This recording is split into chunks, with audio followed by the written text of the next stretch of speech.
Alrighty. Good evening, everybody, and welcome to our chambers.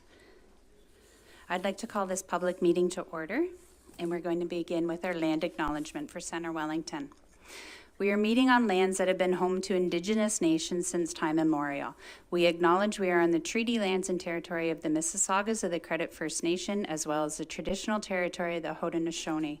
With increasing encroachment by non-Indigenous settlers in the area now known as the Township of Center Wellington, the Mississaugas could not continue their traditional lifestyle and retreated to villages along the Credit River, eventually settling in the Grand River Valley. The Mississaugas of the Credit First Nation uphold their treaty rights within our jurisdiction. Today, the Township of Center Wellington remains home to Indigenous people from across Turtle Island.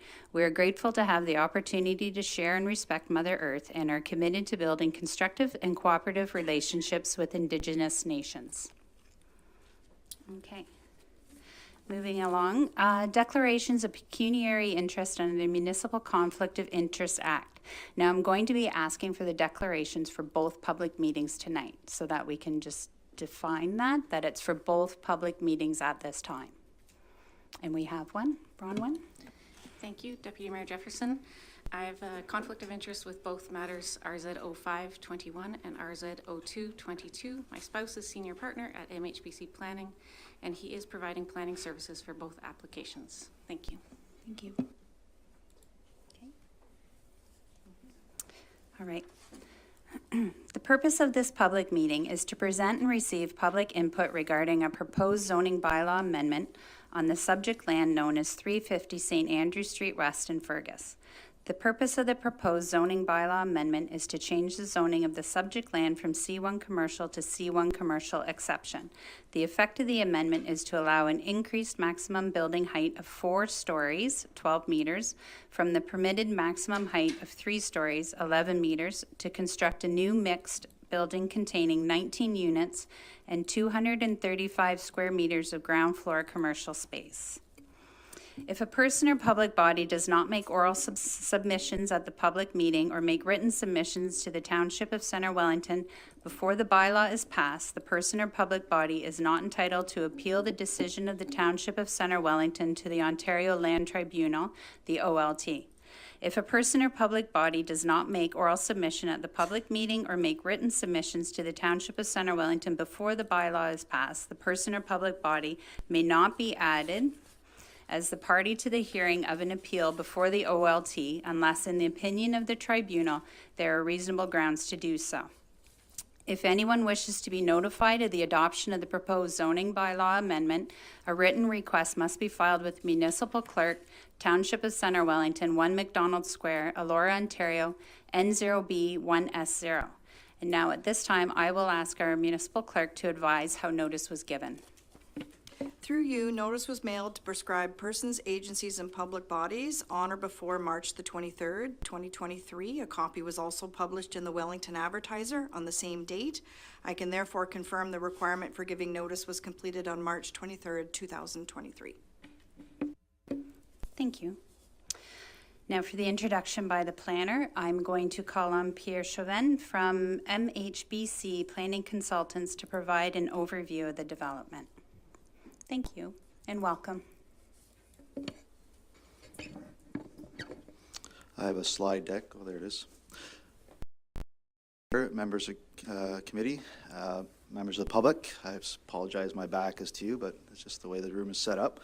I'll try to go through this briefly. This presentation on behalf of Van Groothes Holdings, the applicant and our client, has a few more slides. The presentations for both applications have similar themes in that they're both rental housing. They're both asking for height increases, differences obviously geographically. One is in Fergus, one is in Elora. But some of the slides you'll see in here are applicable to both properties. So again, my name is Pierre Chauvin. I'm a partner and a planner at MHBC Planning, or a planning consulting firm out of Kitchener. I'm also a resident in Fergus, longtime resident of Center Wellington. And with me this evening are Dan Curry, who's also a partner in my office. He's heading our heritage group. So He's here to answer any questions, whether with respect to any heritage aspects. And Robert Turner, who is with Friat Turner Architects, I'm sure you all know, is a local architect as well. So they are the brainchilds behind the design itself, so I can't take any credit for that. So I'll just begin a bit about the housing market, and I apologize about the size of the text, but really I'm not saying anything new here. We are in a housing crisis. It's pretty well known across the province and not unique to Centre Wellington. And in fact, I would say it's probably a deeper need in Centre Wellington than a lot of some of the more urban areas, given the predominance of single detached homes in our community and the lack of rental housing. We have seen certainly a deep increase in actual rental rates because of the lack of supply of rental housing. And this graph on the right-hand side is from CMHC going out to 2020, and it shows a slight increase upwards in the dollar figures on the left-hand axis, upwards of $1,000 in rent, and increasing over 42% in the last 10 years. Now, it's got to be qualified that those CMH figures include a lot of historical rent, that older units that have been grandfathered in with rent control, so it's skewing that number down. And I think if you're out there looking for a home and looking for rental housing, you'll find that rental rates are upwards of $1,800, $1,900, almost $2,000 for a unit. So it's really a lack of vacancy and just a lack of rental housing. It's supply and demand, simple economics. There are a bit of data, the vital signs data from CW, vital signs report. Granted, is not a statistically accurate report, but it was about the best we could find that was local in terms of vacancy rates. Projected that it's somewhere in the order of 3% and perhaps even reported to be almost below 2%. And that's not a healthy rate for rental rates. And that could even be lower. This is a number from 2019, so it could be much lower, and I believe it is much lower. Attainable housing, we've heard it all throughout the media, throughout the province, is I don't go to a public meeting in any municipality I've worked in where it's not mentioned either attainable housing or missing middle. And that's exactly what we're trying to provide for, is housing that hits the mid-market and you have to understand the housing market is a broad spectrum from subsidized affordable housing all the way to single-family home ownership and everything in between. And everybody needs somewhere to live. And housing is a right, whether we like it or not, and we got to treat it as such. And quite frankly, we need to provide more housing in our community. And whether it's in the form of rental, whether it's in condos, whether it's in single detached homes, there is a need for more housing. And again, for those reasons of affordability.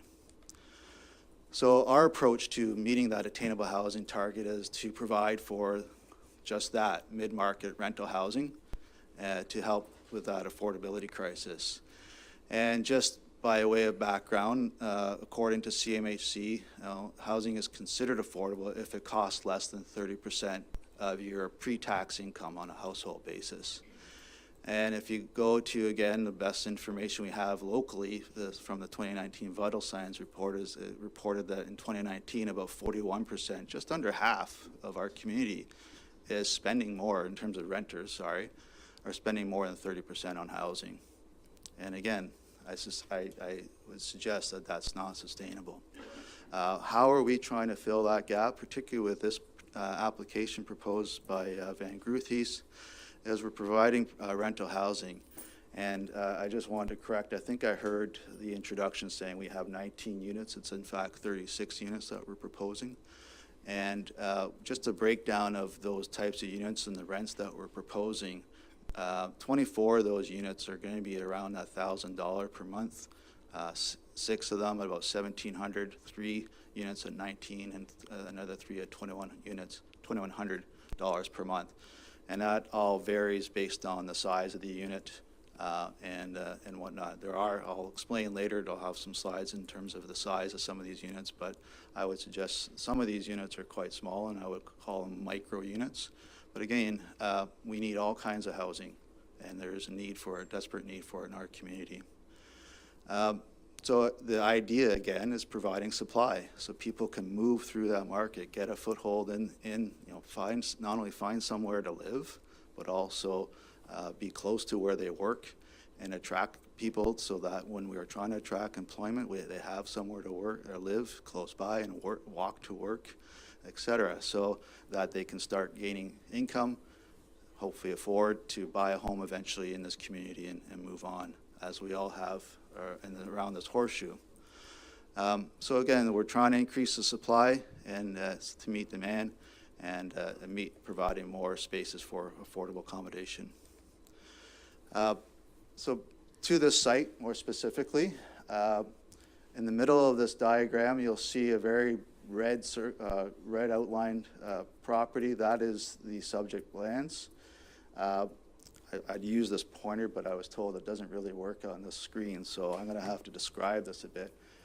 But the property is within what we call the central business district, i.e. your downtown, and it has excellent access, you all know, to Tower Street, to Highway 6, St. Andrew Street. It's on St. Andrew Street, which in this instance is a county road.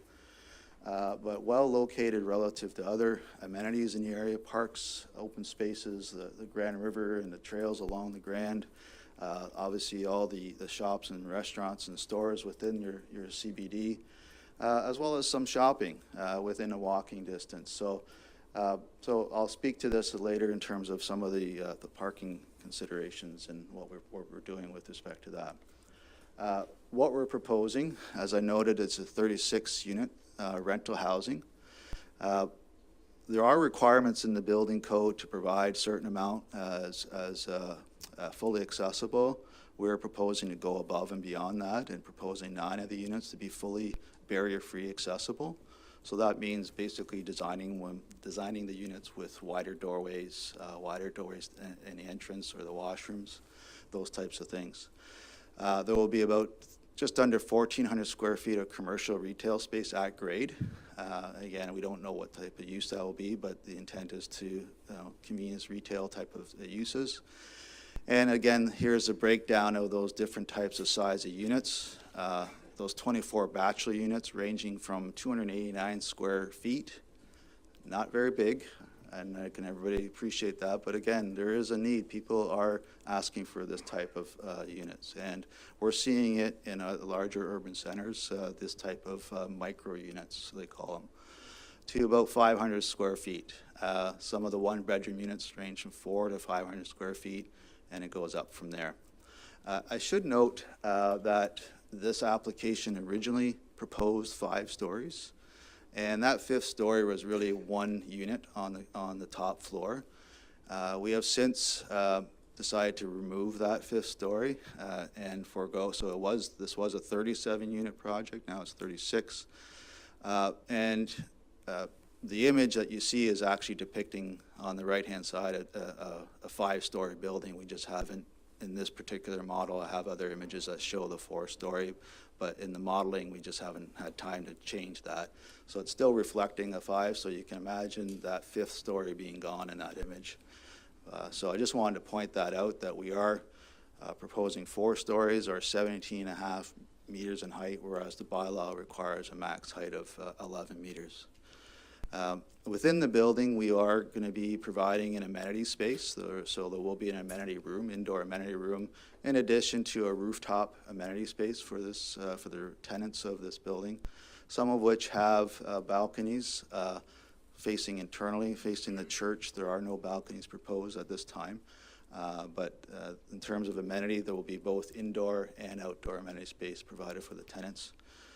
A total of 21 parking spaces are proposed, and it's internalized to the building, and actually underneath there's a bit of a drop in grade from St. Andrew towards the Grand River. And the access, we have an easement over the church's parking lot, which has been in place since the 1800s. and that is our access to this site. So the entrance will be via this easement into the parking, which is behind the building, and I'll show a slide showing where that is, but there's a total of 21 parking spaces provided with this, for this development. And on top of that, we will be providing secure indoor bicycle storage, and the parking itself will be unbundled, which means that you will have to pay extra if you need parking. Not everybody, and we anticipate, particularly, there's a lot of studies with respect to this, the size of the units and the type of tenants that this is attracting definitely do not have the same parking demand that a typical condominium or other larger units would have. So the parking demand for this type of tenancy is a lot lower. But having said that, if you do need parking and you want parking, it will be charged extra on top of the rent. So it's a way of sort of kind of discouraging the use of the vehicle and also encouraging alternative forms of transportation, which is, in this case, ideally either walking, cycling, whatnot. So we will be providing additional bicycle storage for that purpose. Here's a site plan of the, I'll try to describe this. So the yellow is the access easement over the gravel parking lot and adjacent church lands. The green area was basically the building, and the gray areas are, and you can see the hatch on top of the green area would be sort of rooftop amenity areas. And the gray would be just general lobby and amenity space or sidewalks. But that is the, between the green and the gray, dark green would be the sort of amenities or the building footprint itself. You can see some of the parking, open air parking behind the building, and then the balance of the parking, you can see on the parking plan on the right-hand image, it's underneath the building itself. So it's hidden from sort of the public view and not sort of out on the public realm. There is, we are providing a fairly substantial setback to the Grand River. We've done geotechnical studies and established the stable top of bank relative to the Grand River. And there is a bit of a green area that, again, we haven't decided what that could be done, used for. It could be conveyed to the municipality, or it could be used as a private amenity for the tenants. But again, it's something, in terms of a conveyance to municipality, that's something we haven't discussed with the municipality yet. I should note that we haven't, there's another process to this, the site plan approval process, which we haven't gone through yet. And that's where we get into the details of site lighting, landscaping, the details of the materials of the building and those kind of things. So I have several images coming up that'll show some of the renderings, but again, keep in mind that that may change based on the input we receive when we get through from staff when we go through the site plan approval process. So I don't, other than all the site stats are here in terms of what we're proposing, I don't want to repeat that, but I just want to emphasize that there is a parking reduction in the zoning bylaw already built into your zoning bylaw that allows for a 50% reduction in parking spaces required for any commercial mixed-use type of use within your downtown or CBD area, and we comply with that requirement. So the required parking is actually 21 spaces based on your bylaw, and that's exactly what we're providing. So here are some just elevations. Again, this is the 4-story version, and you can see the top portion. It's really just the projection of the elevator to the rooftop amenity, and there's some corridors in that. That's why there is a bit of a projection on that sort of 5th level, and that's what we're measuring to in terms of that 17.5 meter building height. So the actual 4th story is lower than that 17.5 meters that we're asking for. So you can see that on the left hand, the north elevation is a view looking from St. Andrew with accessible walkways up to the not only the front of the building but also the commercials at grade, and then the 3 levels of residential above. Here's your east elevation looking, well, say from the church. And you can see the open air in the back, sort of that cantilevered portion is where the entrance would be to get access to the parking to the rear. Similarly, on your west elevation, you can see that cantilever. This is looking from what I call the old Canadian Tire site. And you can see some of those balconies on that elevation, internal to the site. And then to the south elevation, you'll see that the garage with the garage door accessing the underground parking. And again, material colors and those types of things still being worked out with the staff.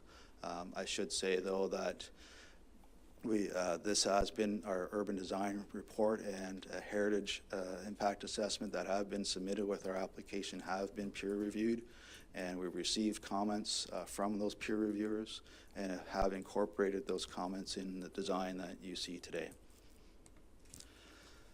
So nice segue to the heritage impact assessment. So Dan and his crew at our firm has prepared an HIA in support of the application, and the lands are within the Fergus Village heritage lands, cultural heritage lands. Also, they're adjacent to two listed properties, the church itself, and then the adjacent property at 380, 398, which is the old Canadian Tire, and I think there's other heritage buildings in there. And Dan can speak more eloquently to this, his study and his conclusions, but basically, in terms of the listed resources that are listed abutting us, they concluded that there's no anticipated impacts on those resources. They did make some recommendations with respect to dealing with those resources, and that includes doing a vibration monitoring plan during construction, so that we're not disturbing those resources during construction, and also installing some fencing to prevent during construction to reduce the amount of dust and debris from that may impact particularly the church property. And with respect to the Fergus CHL, they concluded that there's no impact on those heritage attributes within the CHL, and particularly significant views. And these next, I've got a series of slides that speak to those views and shows you some of the things that we had done in addition to demonstrate that there is no impact with respect to the views as a result of this development. And again, the new development will try to utilize some of those design elements and materials that reflect what's in the community already in the surrounding area. So some of those views I was speaking to, so if you look at the top image and the bottom image, those and each of these slide sequences, or this particular slide, they correlate with one another. So the top image is looking from Maiden Lane down St. Andrew Street West. You can see the church way back in the background on the right-hand side. We've tried to render this as best as possible, but put in the building again. Keep in mind this is reflecting a 5-story building. We haven't adjusted this yet to drop it down to the 4th, but you can see the building in the proposed building in the middle ground there with the church in the background. There was early on in the process, our heritage people advised that we really need to protect the view of the church from these angles, particularly this angle, and in that effort, or in that vein, we actually moved the building back from the street line to protect that view and not block the view. The building could actually be closer to the street, but we chose to move it back to protect the view. Similarly, from that view to the church is not so much of an impact standing at the corner. So on the right-hand side, you can see that from the corner, which would be kind of from the post office, and you can see in the bottom image the church in the foreground and the proposed building right behind it. Again, not really dominating the church, which is still very prominent at the intersection. Different views, and these were asked by the consultant heritage peer reviewers for us to look at from different perspectives. So this is from on the left-hand side. This is from St. Patrick, so a block away, looking down. If you can see, I think that's the curling club in the background there. In the church, you can see the steeple on the left. In the bottom image, you see how that the building fits in there. Again, that's the 5-story version, so you have to imagine, and I apologize about this, you have to imagine that fifth story being gone. And then similarly, this is a view to the right is from St. Patrick at Tower Street. Looking at sort of again at the site, you can see the church kind of a little to the left, and then the bottom image, you can see how this looks with the proposed building. We were asked to look at it from the Tower Street Bridge. Again, on an image on the left, this is without the building. You can see the church on the right-hand side in the background. We looked at with and without foliage, so summer and winter conditions, and you can see in the top image that's got in the summer foliage, you really can't see the building. And then in the winter months or the fall, you can barely see make out the building there in the back, in the middle, just above that car is the building. So from that perspective, and the other matters that we dealt with are the peer reviewer for the township has in fact signed off on our heritage impact assessment, and so they were satisfied with the conclusions from our report. Just talking about parking, there's been a lot of talk about parking and the lack of it. Again, we're not asking for a parking reduction. We're complying with your parking rates in your bylaw. But having said that, you know, we did engage Paradigm Transportation Solutions. They're a very reputable transportation consulting firm, and they provided some justification or basis for the parking reduction and suggested some of the transportation demand management or TDM measures that we're proposing, some of the unbundled parking, the bicycle storage, and those types of things. So again, we believe that you know, there is, based on the tenancy, the proposed tenancy and the size of the units, the demand for parking, and coupled with its location being downtown and very walkable, the need for the parking is it will be diminished. And we also have to be thinking about long term, and we're planning for the future. And we certainly are seeing it in the planning world that parking is not becoming as prevalent as it used to be. And in fact, it's becoming the other way, where we're trying to discourage the use of the vehicle, and we're trying to encourage alternative forms of transportation. And who knows, 10, 20 years from now, we may have public transit. We don't have it now, but we may. And will we need all this parking that we have today? Probably not. My hope is not. So we also, in terms of looking at sort of the impacts of this height that we're proposing, we looked at a number of different things. Some of these things are pretty standard industry practices. Shadow studies are one. These are modeled shadow studies, so we look at, and these people always question, oh, this is just modeled and it's not true. It's pretty tried and tested. You know, it's looking at, it's projecting where the sun is, given the size of the building, looking at where the shadows would be projected at different times of the day. So in this example, during the spring and the fall, it's effectively the same because the sun is at effectively the same level in the sky. We don't really look at winter months because most people are indoors, and it's really, this is more about affecting sort of the public realm, those sidewalks, your amenity space, and so how is that really affecting those spaces? And from a heritage perspective, are you casting shadows on for long periods of time, typically more than 5 hours at a time, on those heritage resources? So the idea is that you try not to cast shadows more than 5 hours at a particular point in time. And you can see in this case during spring and fall, and the first image at the very top left is, and these are in 2 hour segments, so 10, 12, 2, and then bottom on the left is 4 o'clock, and then 6 o'clock where it's pretty much dark.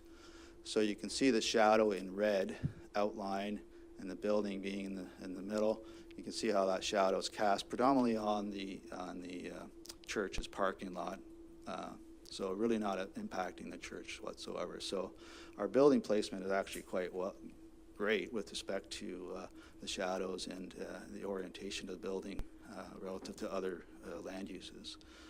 In the summer, where the sun actually is much higher, that shadow is much more reduced. So this is what it looks like. You can barely see that red. At 10 o'clock, it's casting a bit on the sidewalk. That moves off to the side of the building a bit onto the easement, and et cetera, as you move throughout the day. So like I said, we do have the modeling for winter, but you can appreciate those shadows are cast a lot more distant. But again, all predominantly on the parking lot. But again, we don't really look at those months typically. Another tool that we use is what is called angular plane. So it's really, it's a 45-degree angular plane. It's meant to be measured across the street. And in this case, we've measured it at the curb. It should really be measured at sort of eye level.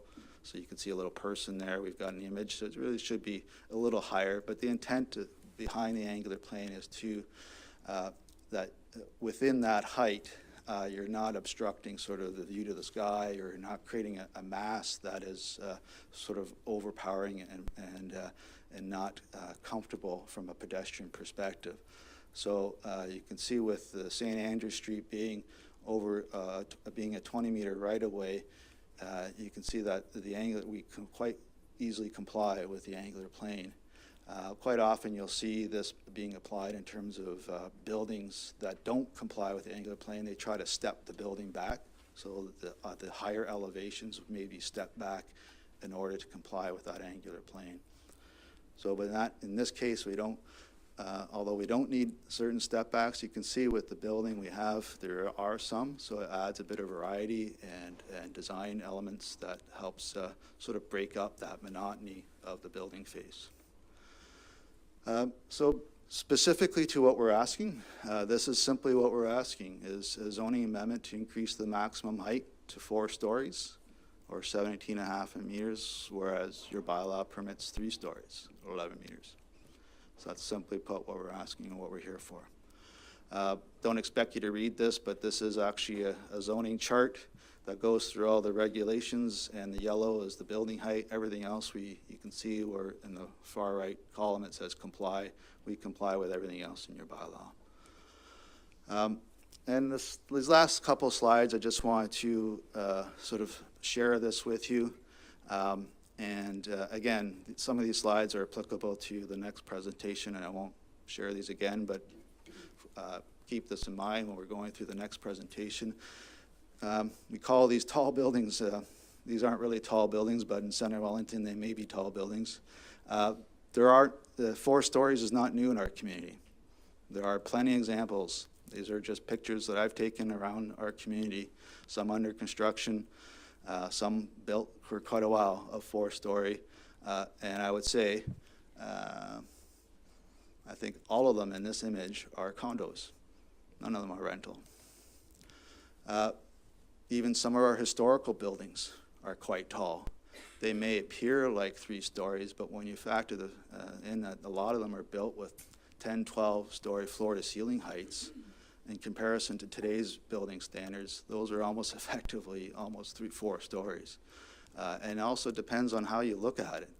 Our bylaw, your bylaw, defines building height from the street, from the front street line.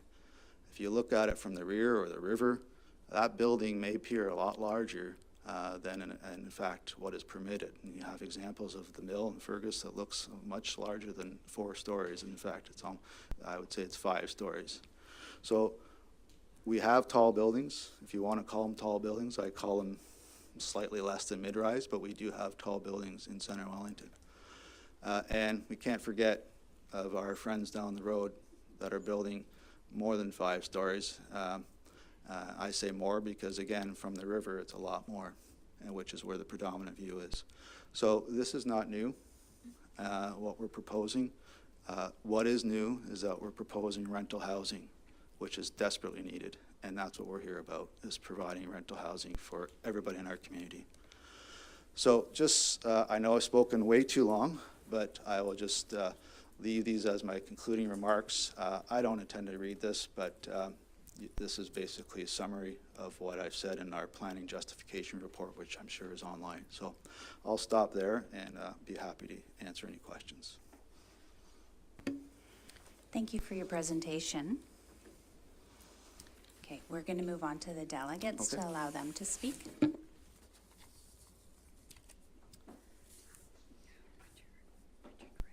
Okay. Alrighty, so we do have some registered delegates on our agenda. We will be asking them for 10 minutes to speak, and we will do a 1-minute warning for that. So that's applicable to anybody wishing to speak tonight. So first, we're going to call Richard Wright on behalf of Melville United Church.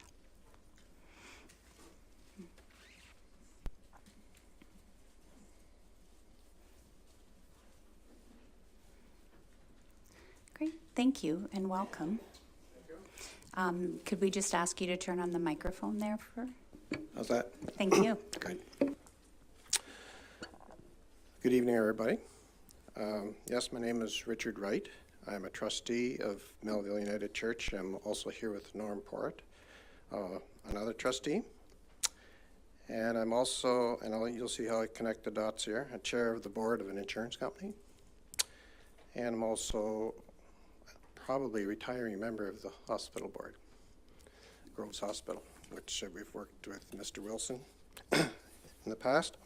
So Melville is in general favor of this development, but we wish to see a properly scaled building, and particularly the scale and the proposed footprint of the structure is highly problematic, and we feel it's fatally flawed. The whole plan is dependent on an inappropriate use of a historical easement on the east side of the development property on church property. The church acknowledges the easement was established in 1929, where Melville purchased 20 feet of the land along the west side of the old drill hall that was there at the time, to gain access to the back of the property along the river, probably to the old horse barns at the time.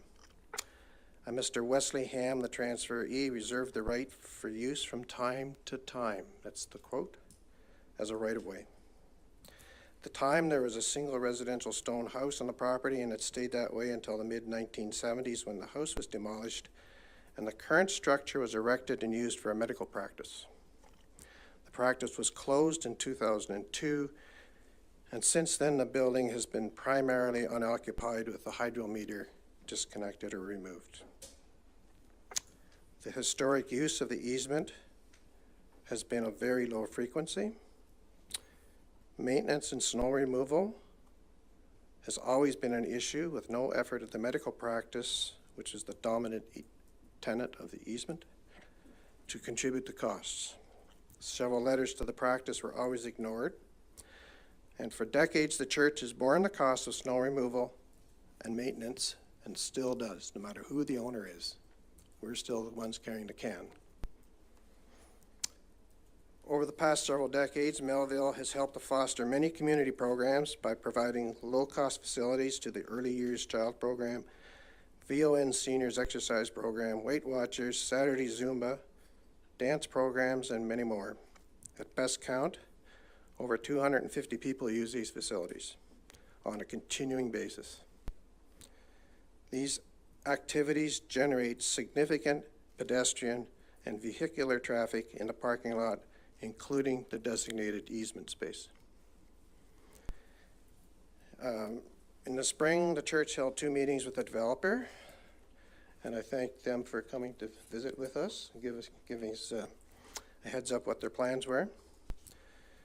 An outline of the proposed plan was presented, indicating that traversing the easement was the only way to enter and exit this building. That meant there would be an unacceptable, from the church's viewpoint, material increase in vehicular traffic across the church parking lot, particularly when the new building unloads in the morning and later in the day when the tenants return. A second meeting with the developer was held on May 25, 22, where no modifications to the proposal were offered, nor a willingness to have discussions. Melville has offered to work with the developer to scale down the project, and Melville would offer lands at a nominal cost to the west of the wall to square out the development property and provide more parking. Take a look at the back of the materials that were given or circulated. I hope they were. There's a survey map, and you can see the jog in the proposed property. The church actually owns a chunk that jogs out behind the proposed property. And there's a stone wall there, and there's actually another 20 feet, probably by 100 feet, that we're quite amenable to contributing to this project to make a residential housing plan work at minimal cost. But there's been no uptake of the proposal at all. The groups using the church are surprising in scope and volume. This is part of the church's outreach to the community. The early years program has approximately 30 children who attend in the morning and a different 30 in the afternoon, 5 days a week. Attendants arrive by car and some are pedestrians. Those in the morning arrive just about the time when the proposed building would be emptying out. The VON Seniors program has 20 participants for 2 sessions each Tuesday and Thursday. There's a Weight Watchers group, Zumba on Saturday morning, and dance classes some evenings. And there's also a very seniors coffee group attending with walkers and wheelchairs on Friday morning. My wife objected to that term. The church currently spends thousands of dollars on P&C insurance, and this is where the insurance element comes in. With the underwriters having evaluated the high risk of providing facilities for these community programs. If this development is approved, the additional risk of an adverse interaction between building tenant traffic and church users could generate an unbearable increase in insurance costs to the church. And the recent event in Laval will certainly cause insurance companies to re-examine similar risks. If an insurance claim were to arise, you can be sure the lawyers would make sure all parties would be defendants. So the church has no guarantee that the proposed development will carry adequate insurance for the use of the easement. A certificate of insurance is only good for the day it's issued. In short, if the cost of insurance becomes unsustainable, the church will have no choice but to terminate all these affordable community outreaches, uses of the facilities, which no doubt would cause significant disruption to the community.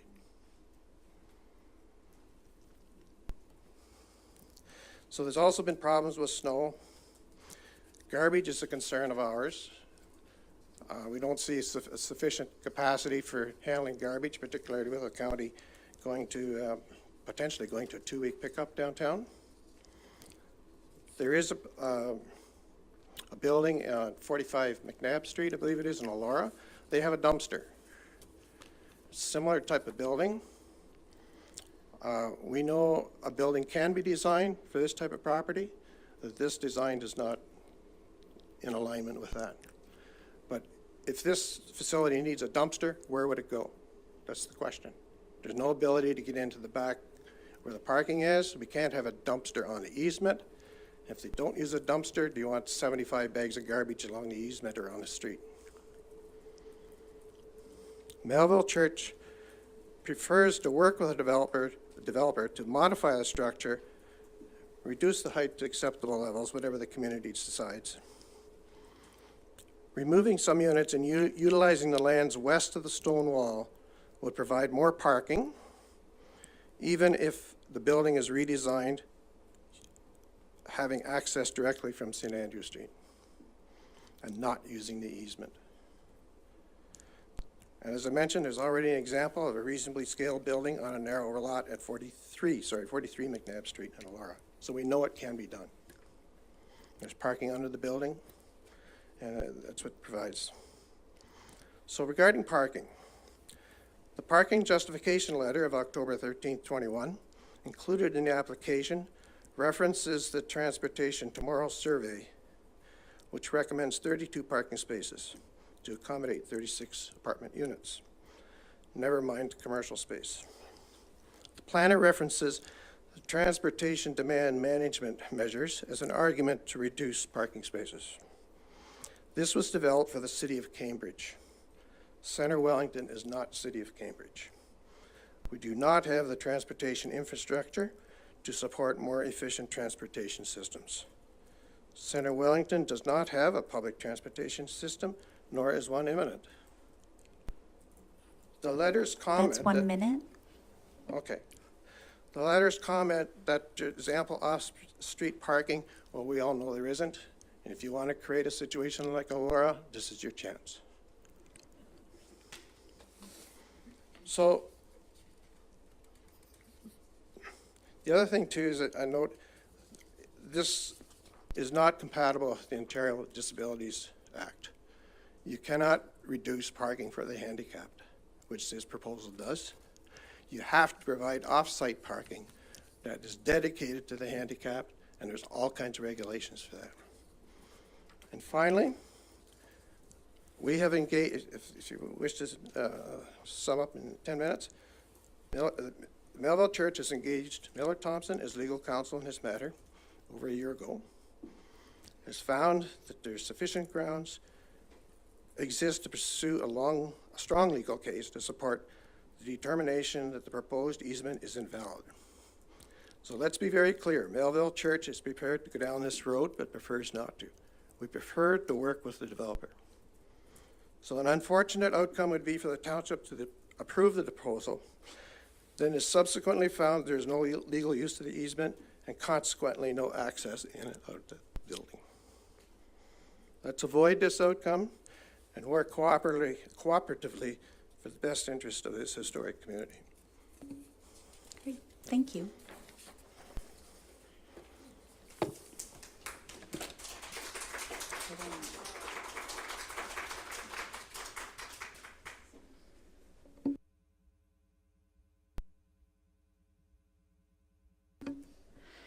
Our second delegation, Sean Mulligan.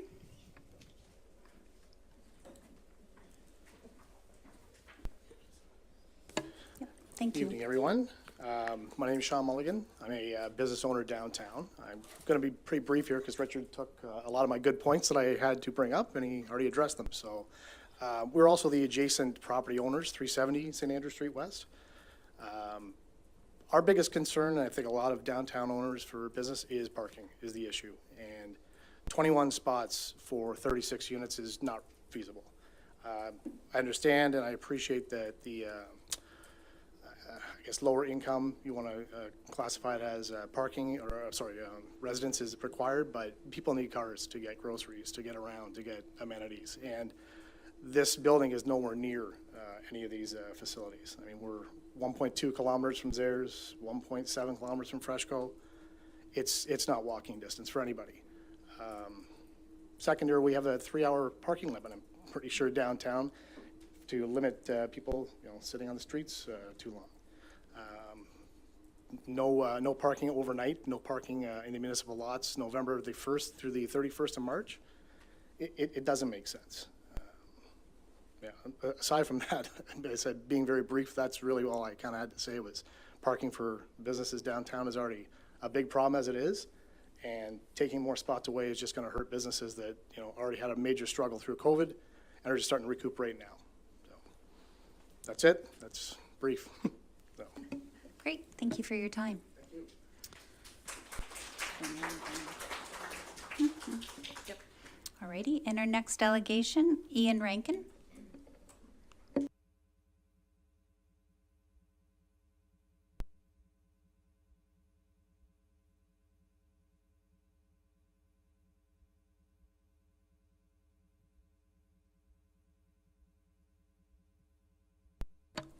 Of Centre Wellington. I would like to thank the township for the opportunity to address this planning application in the context of whether there is a demonstrated need for, the appropriatedness of, and the advisability of increasing the permitted 3-story maximum building height in the central business district of our protected Elora Heritage Area. I'm slated to speak to both. My preference would be to be given my 20 minutes and speak to both at the same time to avoid repetition if I come back a second time.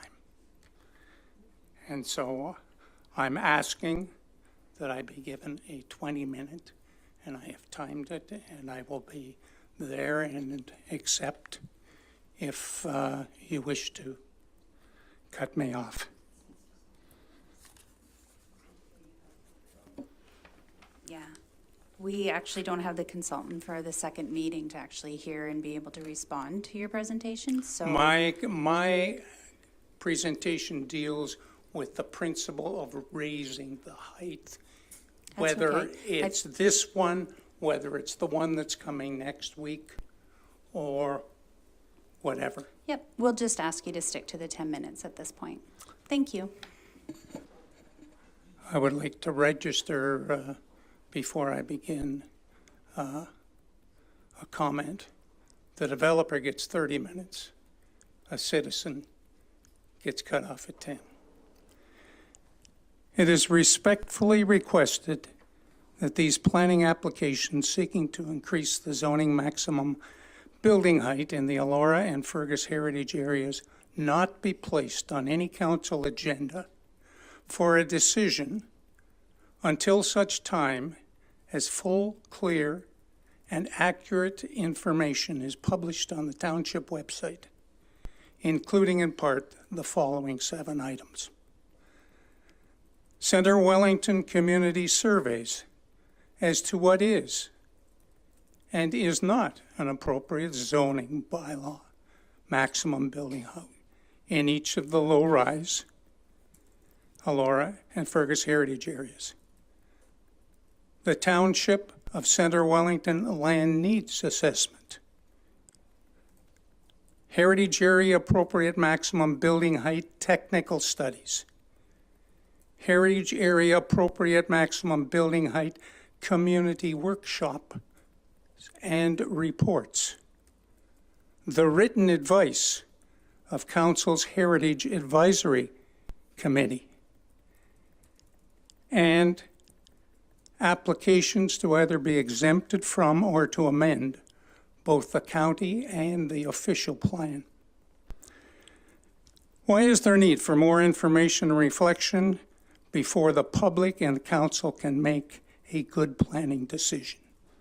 It's respectfully submitted that the regulated building height in the Elora and Fergus heritage area land use do not conform with protecting what is valuable policy 2 or 4.2.7 entitled Cultural Heritage Resources of the Provincial Growth Plan. It is also respectfully submitted that increasing regulated maximum building height in heritage land use does not conform with the township's official plan heritage area conservation policy, which states development projects requiring planning approval, which are of a size, scale, or character not in keeping with the surrounding heritage resources, shall not be allowed.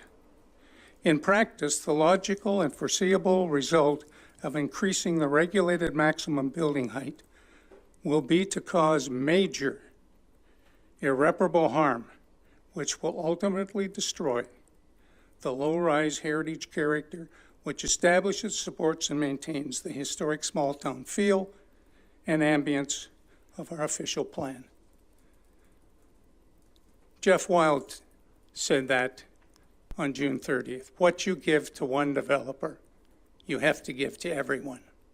And we know that there are 5 or 6 already lined up.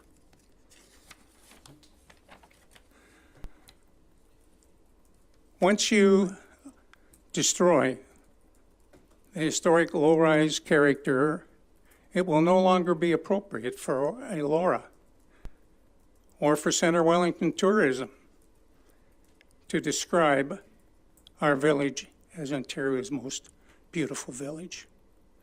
Unfortunately, the township website and the documents appended to the agenda fail to provide the required full, clear, and accurate information necessary to ascertain whether there is any demonstrated need for the appropriateness of the advisability of any increase in height. I will now speak about what is and is not appropriate maximum building height. In Elora and Fergus, they are provincially significant tourist destinations. The building height in Elora is described as 1 and 2 story. There are a few 3 and 4, a few large churches, and the iconic mill. The average building height is 2. The Township Urban Design Guidelines, prepared under the authority of the Township Official Plan, characterize the building height of downtown Elora as 2 stories. We have a 5-story condo in south side of the Grand River. It's the only 5-story building in Elora, and it's located outside the downtown, meaning it's located outside the Elora Center Business District. Similarly, the historic small town of Fergus is also characterized as being low-rise in terms of the height of its buildings. A few years ago, Pearl sought a zoning bylaw amendment to permit the 5-story condos. They correctly required, or the township correctly retired, that you needed an official plan amendment, not a zoning bylaw amendment, because you're changing the official plan.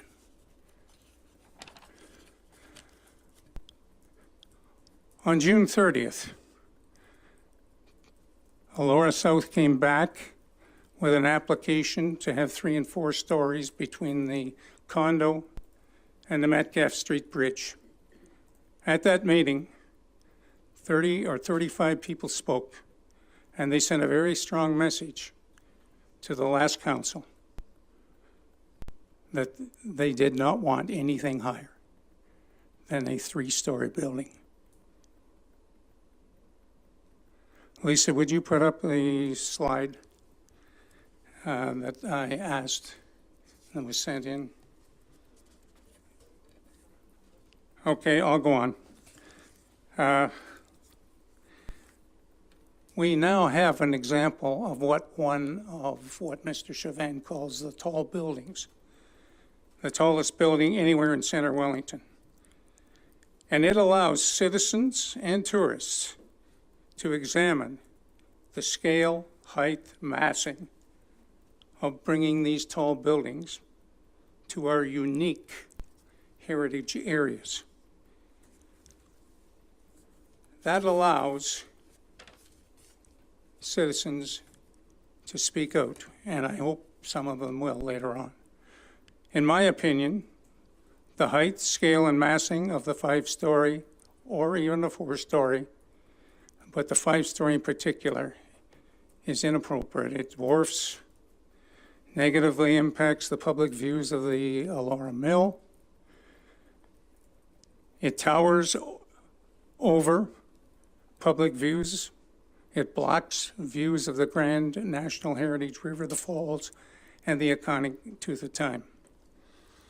I'm not alone in feeling this way. Last Sunday, That's 1 minute. Michael Hale and I took an anonymous survey. And the thing that we heard was it's too big, destroys the character of Elora, it's killing the place. But the key message in the last 30 or 40 seconds that you will give me is you lack sufficient information because there are no public surveys. You have no technical studies demonstrating that intensification through rising height is really necessary to meet the targets. There has been no report from Heritage Center Wellington, and I would conclude by asking, will I be able to complete the second half of my presentation when the next topic comes up? Are you asking to finish it after with the second meeting? Yeah. Yep. Okay, We thank will you. allow that. I'll mark you down as a Good, delegation. thank you very much. Thank you. And I'll get more specific in some of these.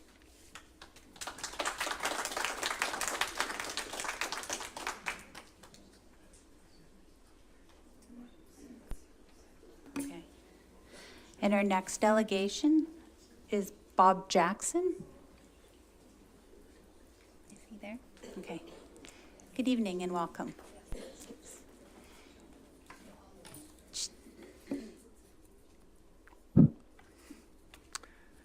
evening. My name is Bob Jackson. I live in Elora.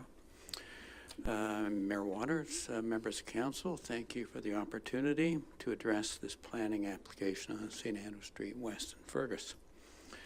First, I'd like to say that I fully support what Ian Rankin has presented and will present later. I would respectfully submit that it's inappropriate to increase maximum building height above 3 stories in either Elora or Fergus heritage areas, because to do so will destroy the priceless, irreplaceable, and very sensitive low-rise character, ambiance, and feel of our historic small towns of Elora and Fergus, and of course their very valuable cultural and natural heritage, resource-based downtown economies. I would respectfully request, therefore, that members of the advisory committees and members of council do not support this planning application in the Fergus heritage area, which seeks to increase the prescribed and appropriate 3-story maximum building height. Next, I'd like to address whether it's advisable or wise to be squandering the limited developable land that we have available within our urban areas for solving our high priority Center Wellington attainable and affordable rental housing crisis by building unaffordable or unattainable rental housing. Lisa, could you put up the 3rd slide on the developer's presentation? Or Carrie, sorry.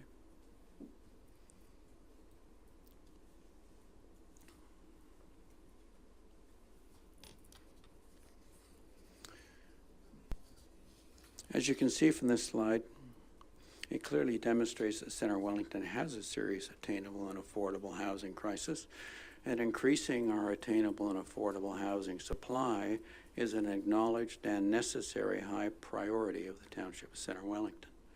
Could you give me the next slide, please? This slide seems to be implying that this proposed apartment rental project is addressing or is in part a solution to our rental housing affordability crisis. However, a basic review of the facts does not appear to support that conclusion. The slide indicates that the developer's approach to attainable housing is to explain that CMHC considers housing to be affordable if it costs less than 30% of the household pre-tax income. In October 2023, the minimum wage in Ontario will increase to $16.55 an hour, which will represent an annual pre-tax income for a single person of $29,790 or $2,483 a month. The slide indicates that according to CMHC, 30% of a monthly pre-tax income of $2,483 a month means that in order for the rent of a bachelor apartment to be affordable, it would have to cost less than $745. Yet, as this slide demonstrates, the cheapest monthly rental cost for any of the proposed apartments is $1,085, which is about 50% higher than what CMHC considers to be affordable housing. In other words, the 24 small bachelor rental units being proposed in the 4-story apartment building will not provide any affordable rental housing, and consequently would do nothing whatsoever to address or solve the affordable and attainable rental housing crisis in Fergus or in Center Wellington. Similarly, the developer's presentation does not demonstrate that any of the remaining 12 units would satisfy the CMHC definition of affordable housing. Consequently, this proposed development cannot reasonably be justified on the basis of addressing or providing a solution to Center Wellington's attainable and affordable housing, rental housing crisis, because it apparently does not provide attainable or affordable rental housing. I would respectfully submit that the practical effect of approving this or any other unattainable or unaffordable apartment project, which has not clearly established and demonstrated that it will provide attainable and affordable housing, would be to squander the township's limited developable land which should wisely and necessarily be used to build attainable and affordable housing rental units to assist in solving Centre Wellington's serious, attainable, and affordable renting housing crisis. I would respectfully request, therefore, that the members of the Advisory Committee and members of Council do not support this planning application to build unaffordable or unattainable rental housing in the midst of a serious Centre Wellington rental housing crisis, because to do so would not represent good planning, and it would not represent the wise use and management of the township's very limited urban area developable land resources. Finally, I'd like to suggest a practical solution to solving Centre Wellington's attainable and affordable housing crisis, which represents both wise use and management of resources and good planning.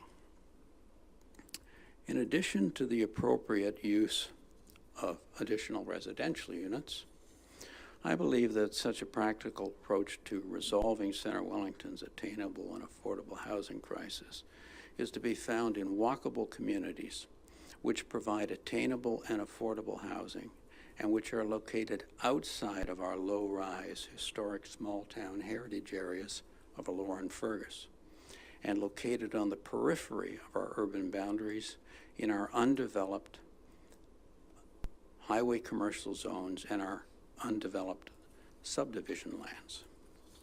I respectfully submit that members of Council need to defer any development decision on this application because it's failed to demonstrate that it will provide attainable or affordable housing.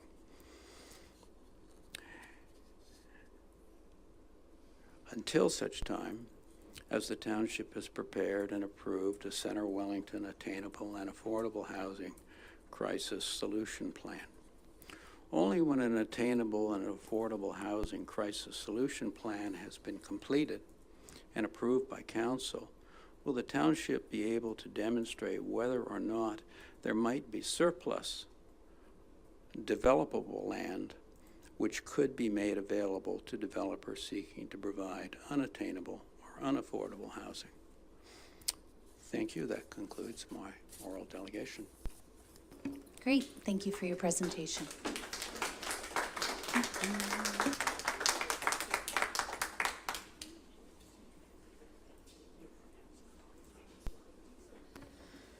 Alrighty, that is the end of our registered delegations, and now we will call out to the room if there's anybody that would like to speak to this.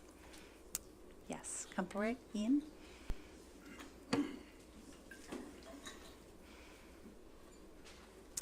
Welcome. I just want to re-clarify that it's a 10-minute, and I'll give you a 1-minute warning, and we will just ask you to state your name for the record.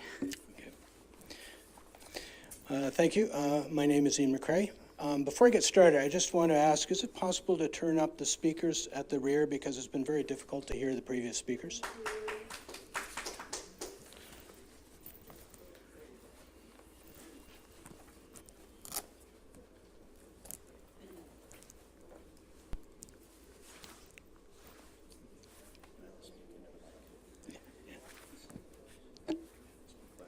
Yeah.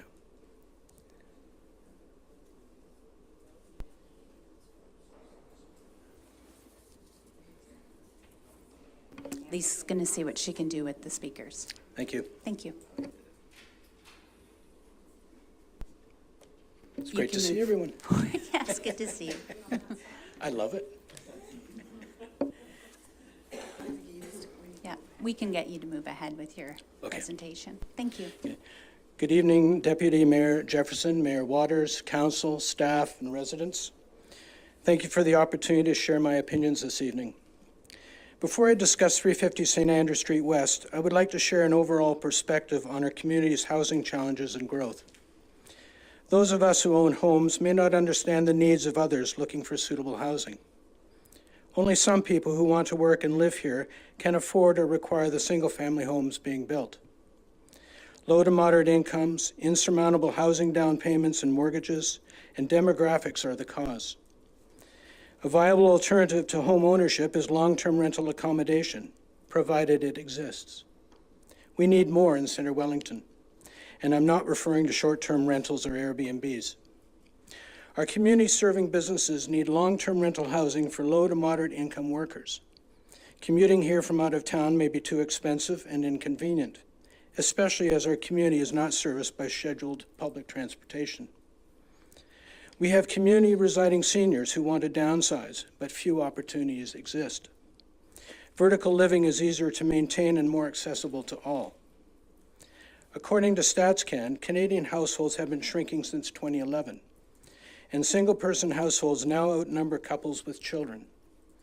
Rising divorce and separation rates and increased age and life expectancy cause this trend. To meet this demand, we should ideally construct more apartments. Instead, we continue to build large, single-family homes in new subdivisions while opposing the construction of these multi-story rental buildings. Why? While we cannot stop our provincially mandated growth, we can decide how that growth will shape our community. We can choose Milton and Mississauga's sprawling subdivisions and shopping malls that take farmland, promote car travel, increase travel times, and discourage human interaction.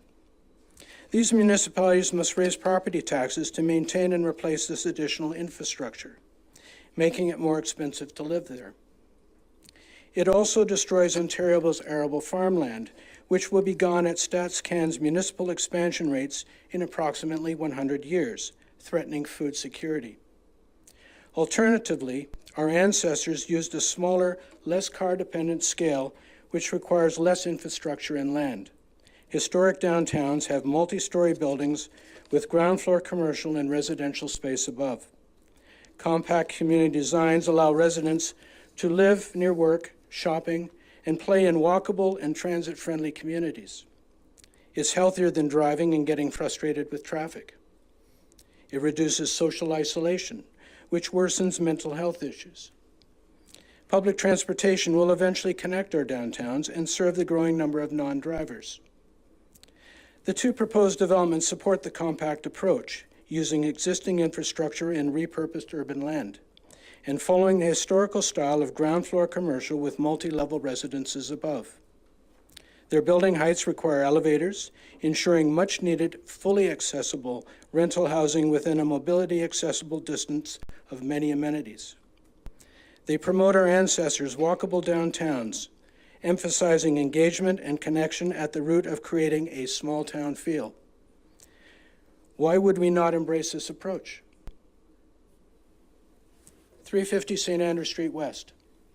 I support the proposed building for the following reasons. The building's design blends well with its predominantly commercial and institutional surroundings, limiting its shadow impacts primarily to the street and surrounding parking areas. Its design offers visual variety, which makes it more appealing to passers-by. Its balconies, large windows, and street-level doors help bring more human activity and connection onto the street. The proposed elevator required height brings much-needed, fully accessible housing to the downtown core. The height is reasonable with other historic buildings in Fergus, following a pattern where necessity encouraged building height and density, and while construction costs controlled the height. Numerous mature and growing trees along the river's edge retain privacy through the spring, summer, and fall for residents along the river's south shore. The proposed building will bring more people downtown to support local businesses. It helps to have your customers living close by who may bring their friends. The site is within a mobility-accessible distance of shops, a laundromat, food retail, restaurants, cafes, legal and medical offices, a post office, banks, churches, a school, a library, and a theater, limiting the need for a car. Finally, the project will not displace existing street parking as it provides on-site parking for its residents. Thank you. Thank you.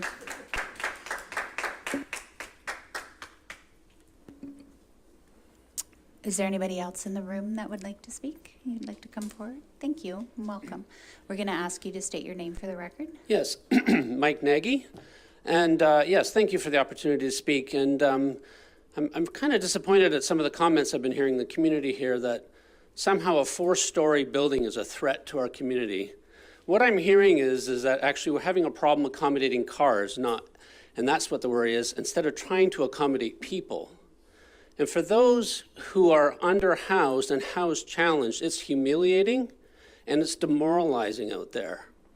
And when I see 2 apartment buildings have been sitting on the back burner for even to be reviewed for a long time, when I would say most people in this room have either 1 or 2 or 3 homes, a lot of my friends do, and I don't even have a home, I find it alarming to hear some of these comments. It's a fear-based comment about a 4-story building that is quite attractive in my opinion. And where I think I have faith in the church, and I have faith in the developer, I don't know them, but I have faith in the township that problems regarding parking can be resolved with goodwill.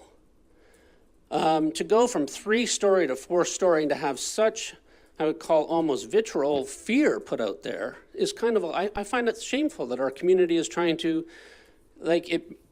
when we talk about affordability, that's a relative thing. And I don't think it's fair to bring up someone that might be on minimum wage, whether they can afford this building, this rent or not. I see those rents at $1,085 for a bachelor fairly reasonable based on the reality of what the world has happened in the last 3 years in the world, the housing crisis, not only here, but all across Ontario. Every single little town is facing huge crisis where people have nowhere to live. There's people living in woods. There's people living doubled up. There's people living all over, and it would be a dream for them to even have an apartment. When I hear even that with the developer's comment, well, they may be able to move on and get a home, good luck to them, because it's a closed club now, people. Housing is now being hoarded by those who have. The financial institutions do not lend to the people who need.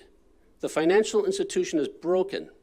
It only lends to those who have. And as far as insurance, good luck to the church with insurance, because insurance is not there for you when you need them anyways. And I believe that to make it sound like as if interaction between tenants could threaten the insurance, who knows? We don't know these things.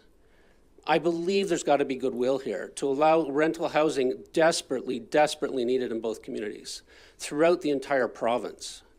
And I'll put this to you. If Doug Ford had his way, there'd be a 23-story building right there. And it'd be done tomorrow. And that's coming to our township now. You'd reject this. I'm not taking sides here so much, but I'm really kind of alarmed at the language here. One day, there'll be the way the ministry's zoning order is going to be, he'll impose it.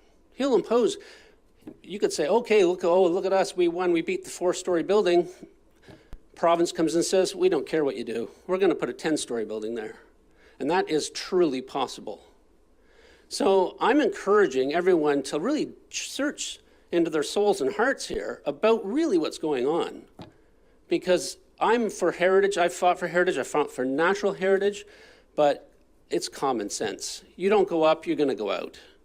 We need density, and yes, there's putting people downtown. Every city, every town in the world is trying to put people in their downtowns. And yet here, I'm really disappointed in people. I actually got to admit it, I'm kind of disappointed. This is a very attractive development. When I look at the pictures, the renderings, I'd be proud to have that in my community. I really would. To look at that building in 4 stories, come on, 4 stories. We're not looking at a 20-story proposal here. So kind of upset, actually. So I support more rental housing, and I support the township, all the parties involved to work hard to make this work. So that's my view. Thanks. Thank you.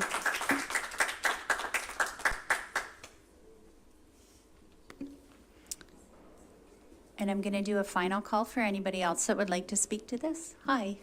Hi, welcome. We're going to get you to state your name for the record. Yeah, it's Melissa Mulligan. My husband just spoke earlier. I think he was a little nervous.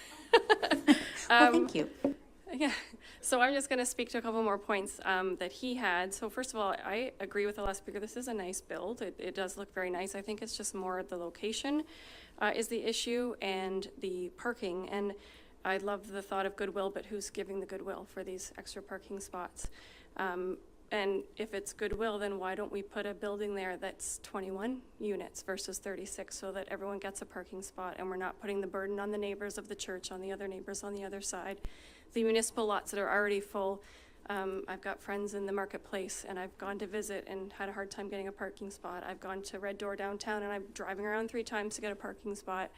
My mom commented the other day, if I can't get a parking spot downtown, I just don't go. She'll go somewhere else. So who's giving the goodwill in that? It would be my response to that. You've got the no overnight parking between November and March. You have the parking tickets that are giving out. I think there was over 3,000 last year. And then there is also, in their report, they stated that there is similar size bachelor rental units, and that's what they're basing that on. Where are these similar size bachelor rental units? We have no public transportation in Fergus. I've had trouble getting a cab at 11 o'clock. We don't have any buses to get us to and from the grocery stores. So that's basically, I think, a couple of the points that we were talking about. Sorry, I'm just going over my notes quickly. There was one study that was put out in the papers a while back that was based on Cambridge. That was where they were getting the information from. We're not Cambridge. Again, we don't have public transportation. And the word affordable housing, I believe Bob spoke to that. I also agree that's kind of a marketing term in this sense. Like, who's regulating that? Like, they're saying these are the proposed rates. Is that for sure? Is that what the rate's going to be when it's done? We have a few rental units, and I can tell you that we have townhouses with 3 bedrooms and parking, and they're under their 2-bedroom that we rent for, well under what they're asking for their 2-bedroom. So there is affordable housing. I know it is hard to get, and I would love to see more affordable housing in Fergus. We're not against that. We're not against them building something like this. Just make sure that it's in an area that can accommodate it. I think that's it. Thank you. This is our final call for delegations. My name is Patricia Duncan, and I've lived in Wellington County for 30 years. And just to let you all know, I have family that comes through from this entire province, and they come to our town, Elora and Fergus, because they still love our shops and our downtown. And some of them are telling me we're the only ones left, just to let you know. And my only question to council now is, I've listened to the developer, and I have to agree, we do need housing. There's no doubt about it. The only problem I have is why in Fergus we would just put it in one corner. Thank you. Thank you.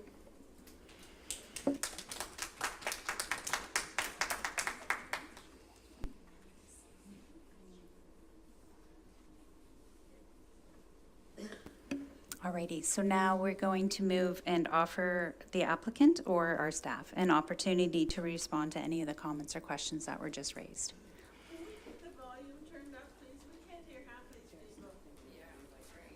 Okay, our deputy clerk Lisa went to check, and it's either like on or off, and it's on currently. There's nothing that she can do to increase the volume back there. Is it?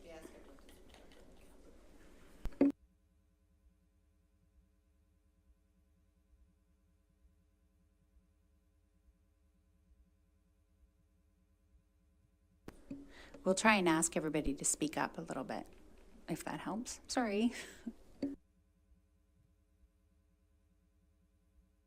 Myself? Is it me? Am I the problem? I'm sorry. Okay. I guess Marianne and I were looking at each other and saying, who wants to speak?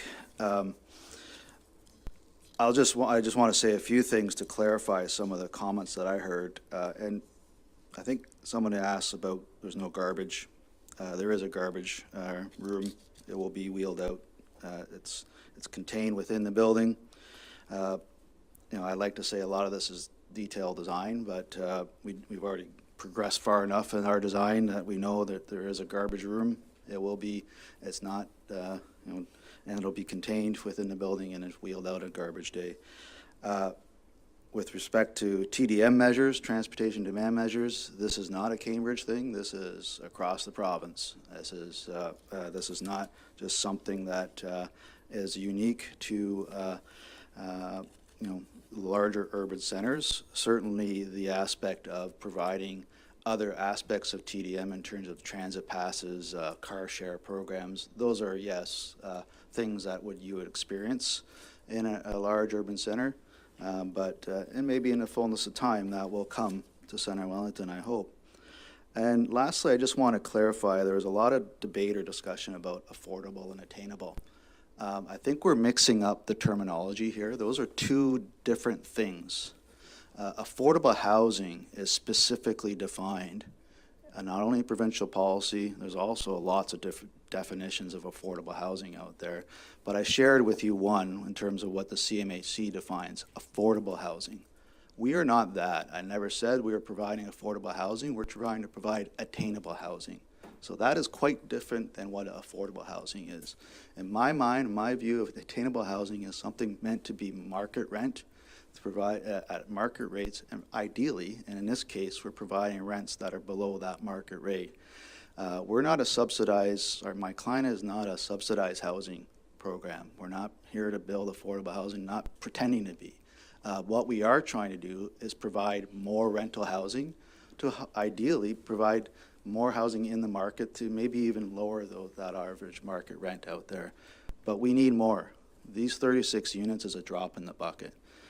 We heard also about why go to 4 stories. Well, the reality is in the rental market, it is costly. We cannot pass these costs on to the final homeowner as in a condo owner. Condos, you can ask for the sky. And you can see how it's designed. You look at the Pearl development, it's beautifully appointed, but you know what they're asking.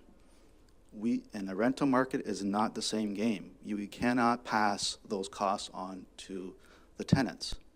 So every little increment change that we ask for this, ask for that, that is just basically borne on the developer. And at some point, it's not feasible. And so at that point, they turn away and go somewhere else, and we lose that rental opportunity.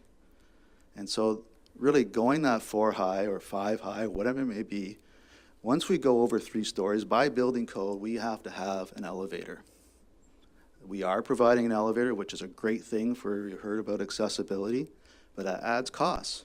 Well, how do we recover that cost? Well, with that extra floor. So those are just some of the realities I wanted to share with you in terms of the costs of development. And this isn't condo development. This is rental, which is very sensitive to some of those costs increases. So I think those are some of the comments I heard. I just want to clarify. And these comments apply to both developments that we're here to speak about. Thanks. Thank you. And now we're going to have questions from council. So we can start with Councillor McDonald, if you have any questions. Through you, Deputy Mayor. This is to the developer. I noticed you mentioned the lockers for bicycles. So just under accessibility, I bike, but not everybody can bicycle, and they need their electric scooters, some other things for storage. Would the lockers be able to hold things like that?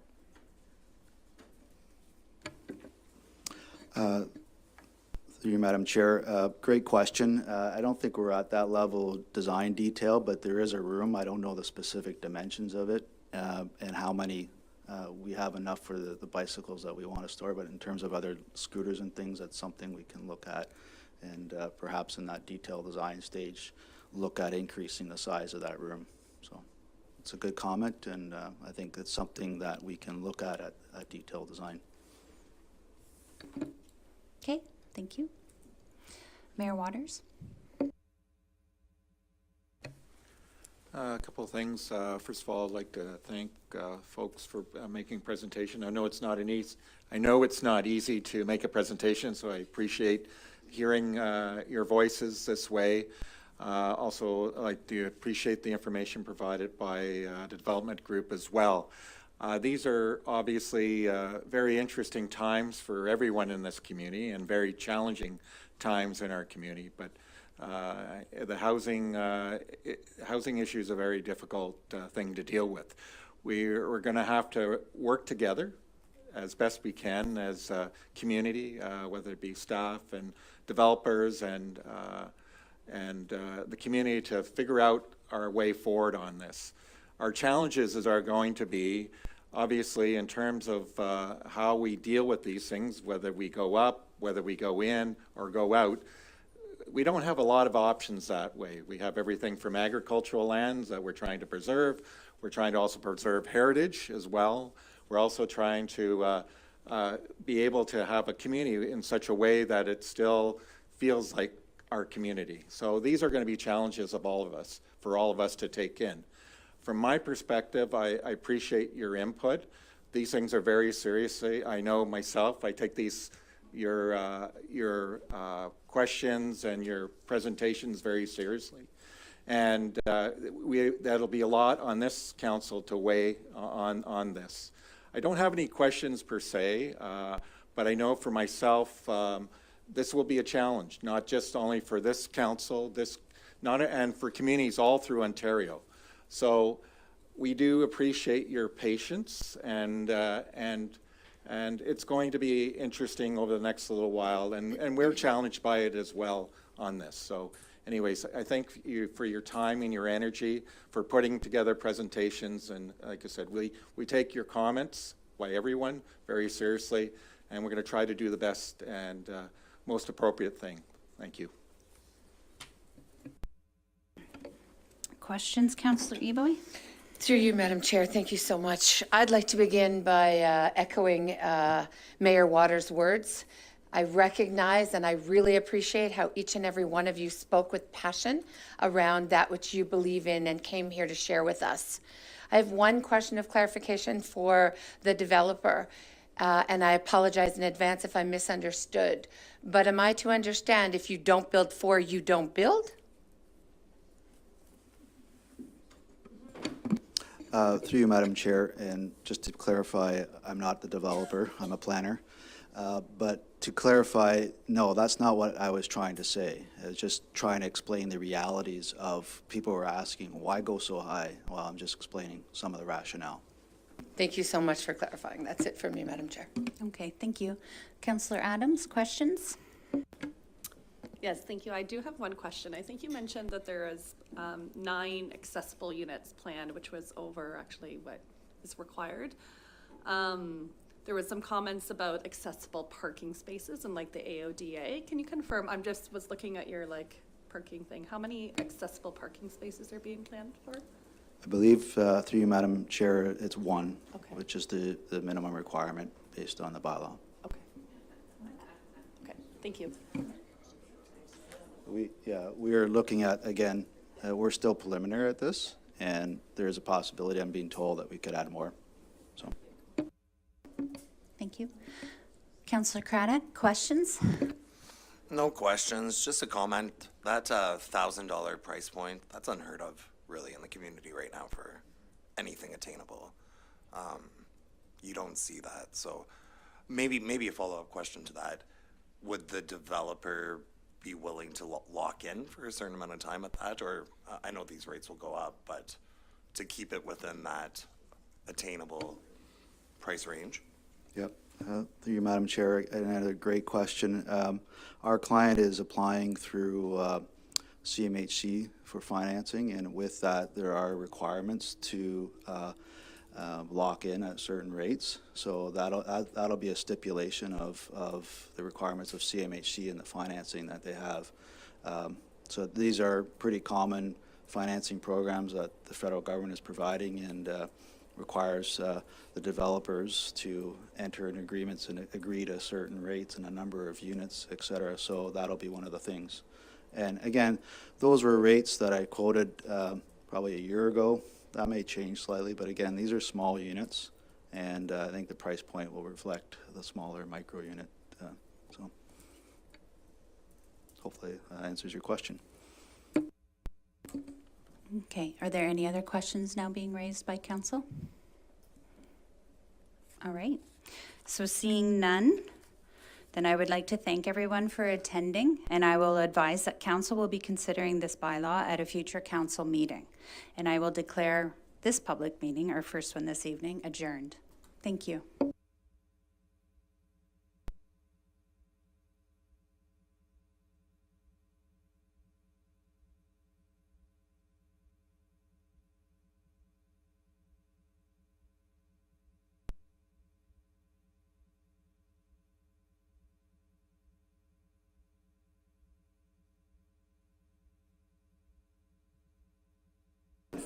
Okay, we're going to have a 5-minute recess just to get organized. Thank you.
All righty.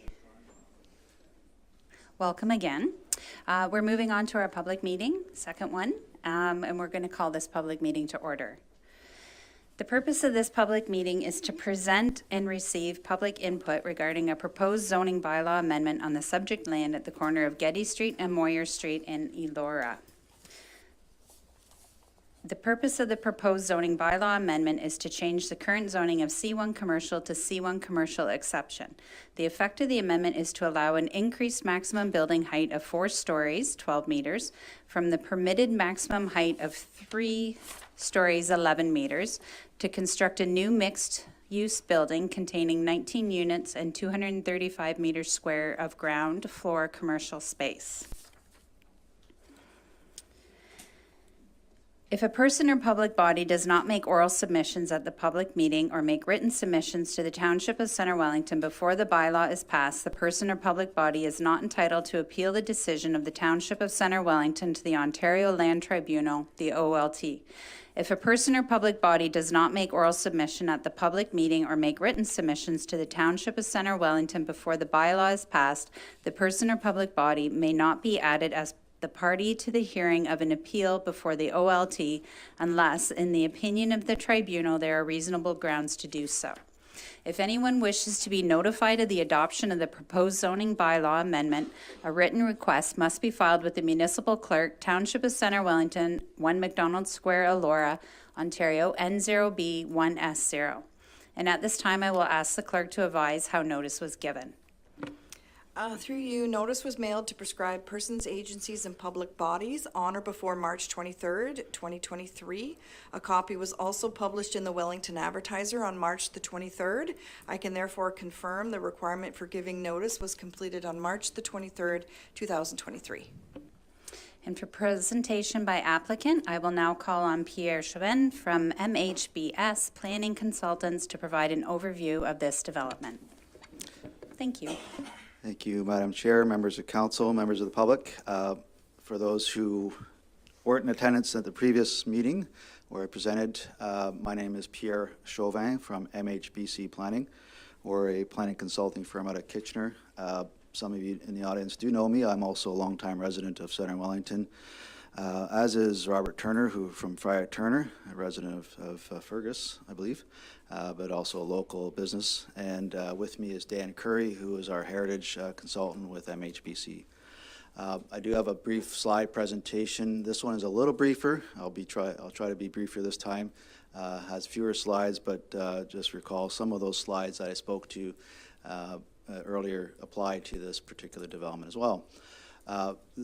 The applicant and developer in this case is a numbered company, but I assure you they are a local builder and rental company, have a number of rental units throughout Centre Wellington, and looking to develop what I call, kind of dating myself, the Little Katie's variety store on Geddes Street. They own the entire block, including the Conan building in the corner. You can see the laundromat, as well as all the way out down to Moir Street. And I'll speak to that. You can see in the red outlined on that left-hand image the extent of the property ownership. And some of that, and some of you may not know, but that parking lot that's behind the food store is shared by our client. So this is just locational context that the dashed line, and I'll call it magenta or purple, pink, whatever you want to call it, is about a 5-minute walking radius from the subject property. So you can see within that walking radius, there's a number of public amenities, all the retail stores within the downtown or central business district of Elora, schools, the arts center, also the Grand River. So with all its walking trails, it's very accessible, it's very walkable. We've heard delegations speak to sort of providing a compact community, or what I like to call a complete community. This is really what I would suggest is contributing to developing that complete community by providing much needed rental housing in our downtown core. Again, the architect here, Robert Turner, has done a wonderful job on designing this building. This is a bit more modest, I'll say, in terms of height than the previous application. It's only 12.1 meters, or about a 1.1, just over 3 feet difference from what is permitted by the bylaw. It is a 4-story, again, also with an elevator. So it's the intent, again, is for rental housing and to provide for much needed rental housing market within the downtown district, which is across the road from the post office, library, all the various amenities that you need on a daily basis. So this development, again, as I said, it's a 4-story. There will be 12 rental units in the building. There'll be ground floor commercial incorporated in this development. All the units will be fully accessible with an elevator access. 6 of the units are 3-bedroom units, which is very unique. I often, when I go to these presentations before council, the big question is, are there 3-bedroom units? That is really the missing middle, and there's not enough of those in our community. And this particular development is providing those types of units. 6 of those are 2 bedrooms and 5 are 1 bedrooms. This is just a schematic of the site plan, which looks at the entirety of the site. Some of you may be aware that there was a previous approval through a variance for what we call Phase 1, the Building C, which has just recently received final site plan approval, and I'm being told that building permits are imminent. But it's for a 12-unit stacked townhouse facing Moir Street. Building A is the corner building with the laundromat, or the Conan block. It is being retained in its entirety. Nothing is proposed to change to that building in terms of exterior or interior. It's entirely being retained. And then Building D is the existing house on the corner of Princess and Moir. That is being retained, and if you can see just to the right of that building, there is a parking space for that. All the parking for Phase 2, or Building B, is entirely behind, where basically it exists today. And we're providing for the entirety of the development 31 parking spaces. And again, this complies with your zoning bylaw. We're not asking for any reductions in what is proposed, with the proviso that your bylaw already builds in a 50% reduction in parking already. This is more focused on what's before you this evening. This is Phase 2, or Building B, which is the 4-story building. There is a ground floor commercial. There'll be 2 units proposed in that ground floor commercial unit, and with the 19 units, sorry, I think I said 12 units before, but 19 units, rental units. These next few slides are just different elevations. Again, similar to the other application, we're not there yet in terms of the site plan approval, but we've tried to, again, detail the materials to reflect the surrounding community in terms of stonework, the colors, the materials, fenestration. Tried to provide a lot of openings and animation along the street, consistent with what's along this particular street frontage. There's recessions and balconies and step backs along the upper stories. So lots of detailing to try to help mitigate that impact of the mass and to sort of animate the street frontage. These are just different elevations looking west on the left-hand side, and then both looking south behind the building, looking north. So what you would see from, I guess, Princess Street. We have, similar to the other development, have done the heritage impact assessment. This is within the heritage area of Elora. And there are a number of similar properties that are listed adjacent. They're identified in stars, so basically including the Conan block, the Princess Street house, and even a property on Moir Street, as well as Geddes. So our heritage consultant completed an analysis, which has been peer-reviewed as well by the township's peer review consultants. Our conclusions, and the peer reviewer has agreed that there is beneficial impact with respect to the impacts on the Conan block, in the sense that it will be conserved. It's not being removed or altered in any way. There's no anticipated impacts on the adjacent heritage resources, but there are, similar to before, recommending vibration analysis during the construction to ensure that those features are protected. And similarly, with respect to the Elora Village cultural heritage landscape, it concluded that there's no impacts on those heritage attributes in the CHL, including some significant views.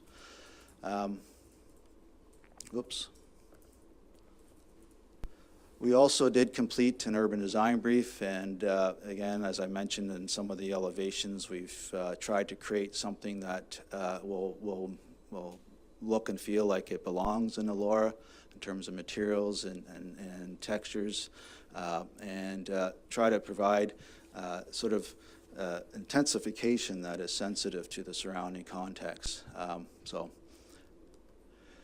Similarly, we've done the shadow analyses that I spoke to before. Again, this is the same order of slides in terms of the spring and fall. And you can see the shadow in the darker color for the orange building. The top left-hand image would be 10 o'clock. The next image is 12.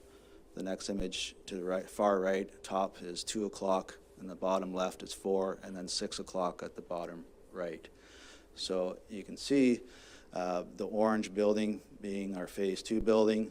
Most of the shadow is cast partially onto the Conan block in the morning. It does move along throughout the day and onto predominantly the parking lot towards Princess Street.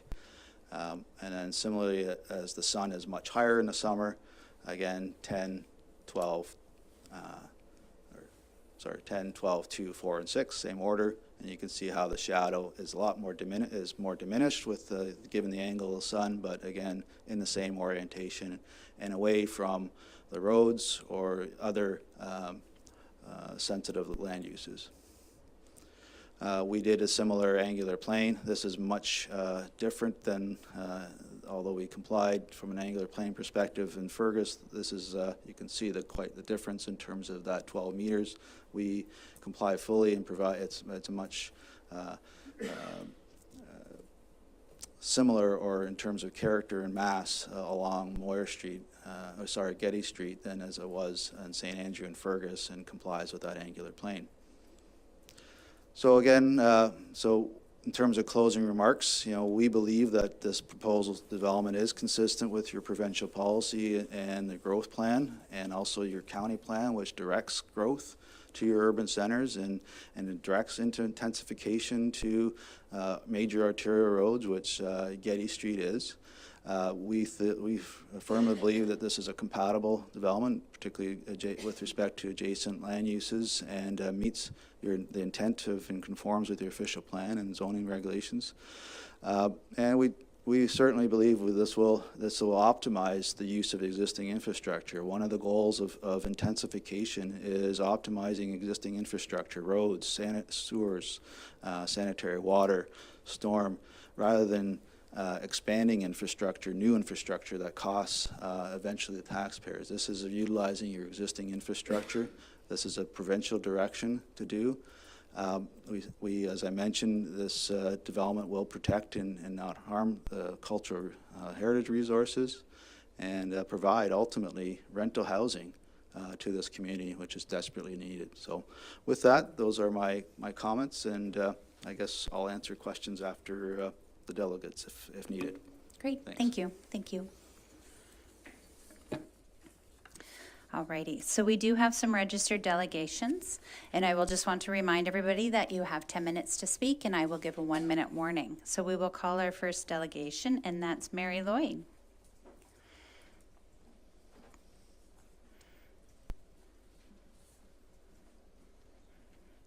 Thank you, Mary, and welcome. Thank you very much. Good evening. Thank you for allowing me some time on your agenda tonight to delegate with the proposed redevelopment of the indicated property. I am the county councillor that represents the area, and I've had some of my constituents reach out to me and ask and speak on their behalf. Currently, the zoning bylaw is limited to downtown in 3 stories, and that is in effect for a few reasons, and it's regard to the nature of the surrounding areas. Many of the existing properties surrounding this development are limited to 2 stories, and to place a front facing onto Geddes Street 4 stories will create an imposing wall, effectively towering over the existing 1-story grocery store and a 2-story mixed-use building adjacent to this. The small town feel will essentially be lost. Once again, this zoning change happens. It opens the door for further redevelopments of other spots along the urban center of the 2 of our communities. The promoting of tourism and business in an active, caring community. The thoughts that were expressed in your recent online survey from the residents was, people are worried about the loss of the small town feel, and they also have a desire to support the preservation of the heritage assets. And while this property is underdeveloped, placing a large infill project will contribute to unwarranted intrusion of traffic, noise, and there will be adverse effects on the neighbors around that area. Pressures on the parking currently are elevated by these housing units. In the MHBC report, the calculations for the number of units being built are 35, but it's to suggest that bringing these into construction in downtown, that it's all okay to have 50% reduction in allowable spaces. And that makes it a great assumption that everyone in each unit will only own 1 vehicle. If you're building 3 bedroom units, you can make sure that there are going to be more than 1 vehicle assigned to that ownership or that rental unit. The availability of municipal spaces to expect the owners to move and park their cars there and walk back, possibly with groceries or laundry or other things that they would need to bring to their unit, it may put an overflow of vehicles onto the neighboring streets. And these are geared to short-term parking, and they don't allow for winter parking. Existing commercial property owners, of which you have one that neighbors directly beside this, have parking. However, that parking is for their customers. And these residents, by the nature of how we do our living, will park in these lots that are adjacent, and it now forces the responsibility to police those cars on these commercial lots and expect the owners to accept the liability of these vehicles, whether it be for slip and falls, snow removal, or ice or other issues that could happen. These businesses, they pay the taxes to have that property for their customers to park. Why make it even more difficult for these commercial and residents to coexist? If I own a large commercial building, I'm required to provide ample parking. Why is it okay for us to be building these large apartment units in our downtown cores and allow unreasonable lower numbers of parking spaces for these residential units?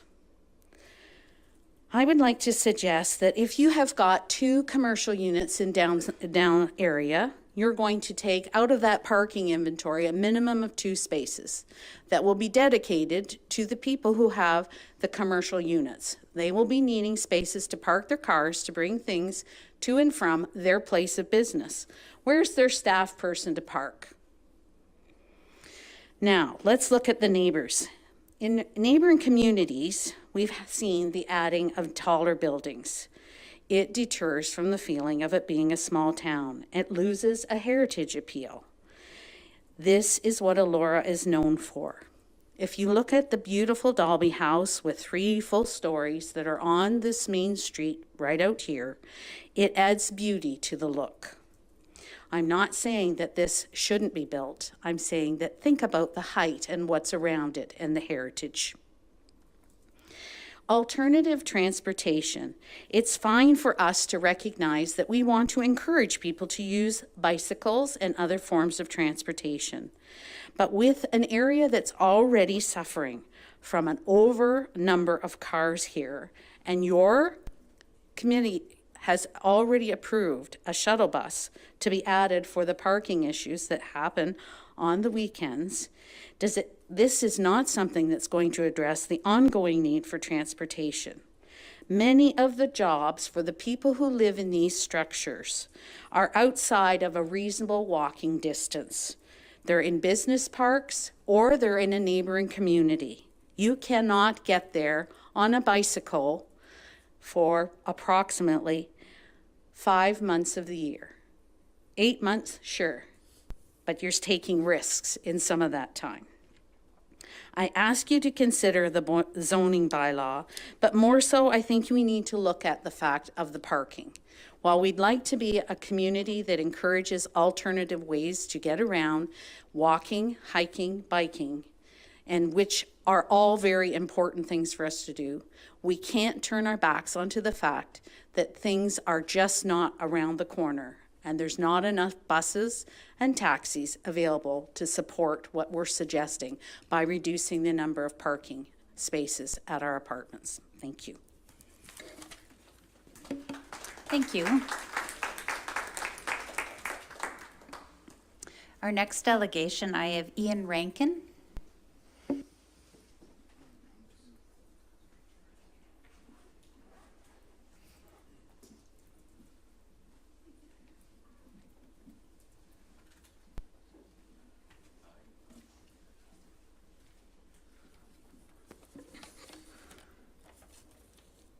Just a brief review of what I said in the first half. We've requested that the decision not go to council until key information essential to making good decision making has been made available to advisory committees, to the public, and to councillors. Secondly, when you take a survey and both visitors and locals tell you that they value our small town feel and charm, and it's been in the official plan that it be conserved since 1989, and we know that heritage tourism underpins our local economy. When the decision is made, heritage cannot be forgotten. One other comment that one of the visitors made when Michael and I interviewed people was we need to protect Elora as they do in Niagara on the lake. If they can do it, we can do it. And I will continue on some of the key information, but before I begin, I would like to say we're not opposed to the need for rental housing. Nagy's right, it's needed. It's a question of where. And it's a question of whether it has to be in the heritage area and set the precedent. Alarmingly, the planning application section of the township website does not contain any public surveys conducted by either the township or its Heritage Advisory Committee as to what is and what is not appropriate zoning bylaw maximum building height. To date, neither Wellington County nor the Township of Center Wellington have prepared and disclosed any technical studies demonstrating that the only feasible intensification approach to achieving the intensification-related growth targets for Elora and Fergus is to sacrifice and destroy the low-rise heritage character. Good planning, which conforms to provincial growth policy requires healthy and sustainable communities and supports walking or biking downtown for 15 or more minutes to work from the new high-rise developments located on lands outside the Elora and Fergus heritage areas. There are no technical studies published on the township website which refute the following: that careful and respectful cultural heritage resource conservation planning by the township, in conjunction with intensification of highway commercial land use and the intensification of underdeveloped subdivision lands, would be unable to satisfy the intensification growth targets without resorting to increasing the maximum building height in either the Elora or Fergus heritage areas. The Planning Act and the Municipal Act require that planning application processes, such as a zoning bylaw amendment to increase the maximum height, be open and transparent.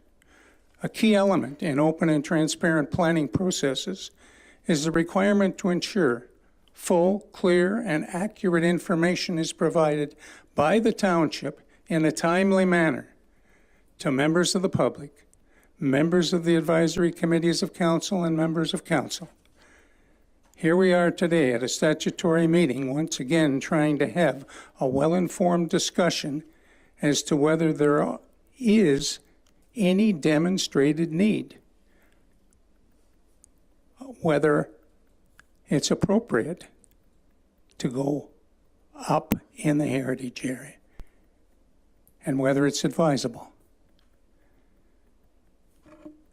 Yet the township, the township needs to deal with 7 things. There needs to be county or Centre Wellington community surveys in both Elora and Fergus, asking citizens what is and is not an appropriate zoning bylaw maximum height. How can councillors make a well-informed decision when you haven't even received the land needs assessment? You've only funded it. The assessment is required to demonstrate whether or not provincial growth targets would necessitate an increase in the maximum height within either the Elora or the Fergus heritage areas, especially given the fact that it's only 10% of the land in the delineated build-up areas.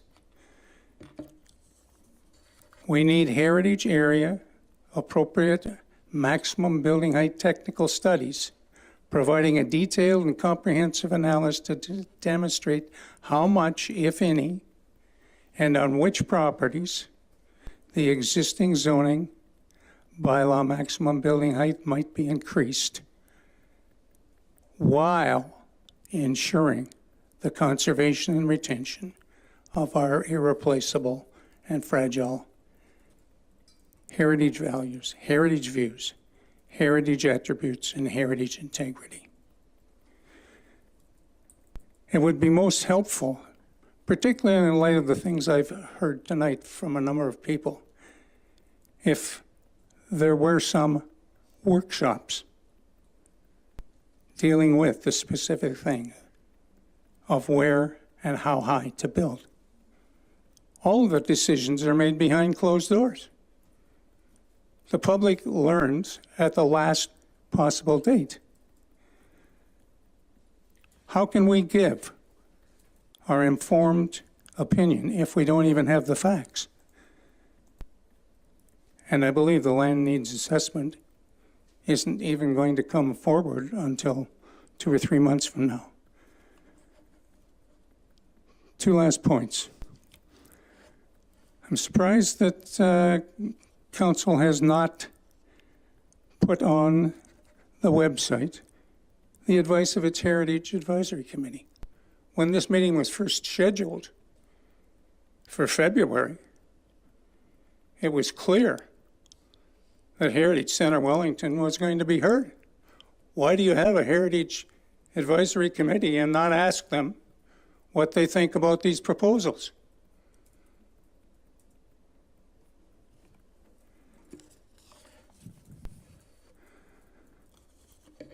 The two other things is you can't do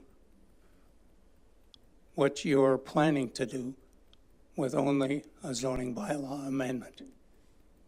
You need an official plan, change at the county and at the township, because you are changing what has been policy in this community since 1989 when Brett first came and set up, along with a number of other citizens, the heritage areas. You can't just do it with a zoning bylaw amendment. And you have to wrestle with, we all have to wrestle with that. Thank you very much. Thank you.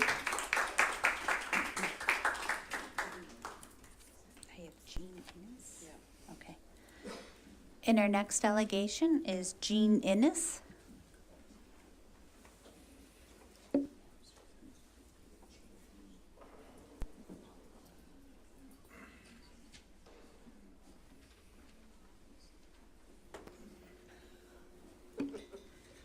Here I go, blowing at the wind. Welcome. I'm Jean Innes, and I just see this as a very important meeting. I mean, what we're looking at here is a change in the direction of our development. We've been through now a lot of subdivision development, a lot of condominium development, a huge amount of development for a small community has been happening around us over the last few years. And now we're beginning to look at downtown central development. And that's taking us into the heritage area of Elora. And what does that mean? In the terms of Ontario, Elora is absolutely unique. It's a village. It's developed over the last 200 years on a village scale. Things are small. Gardens are big because they grew flowers and vegetables and had animals in them. We have our own very particular character. And in Europe, villages like that are recognized and set aside and preserved. If you live in those villages, you have no development ability. You live in a village that has been preserved for 500 years. And that's a magical preservation. We have villages in Europe that take us back hundreds of years from where we are now. So people go to those villages to visit an escape place, a magical place. And we are lumbered with the encumbrance of living in such a place. And we have to recognize it. And we have to get ourselves recognized for it. Because if we start moving bit by bit with developments such as this one that's being proposed to us now, slowly, as has been said several times today, we're going to lose what is the magic of Elora.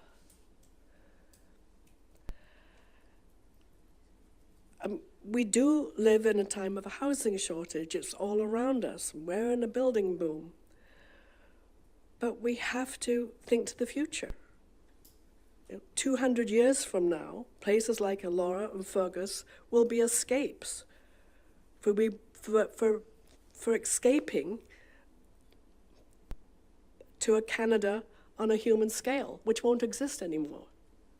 Sometime in the future, this kind of living that we have, which has developed so slowly and so meaningfully over 200 years, won't exist.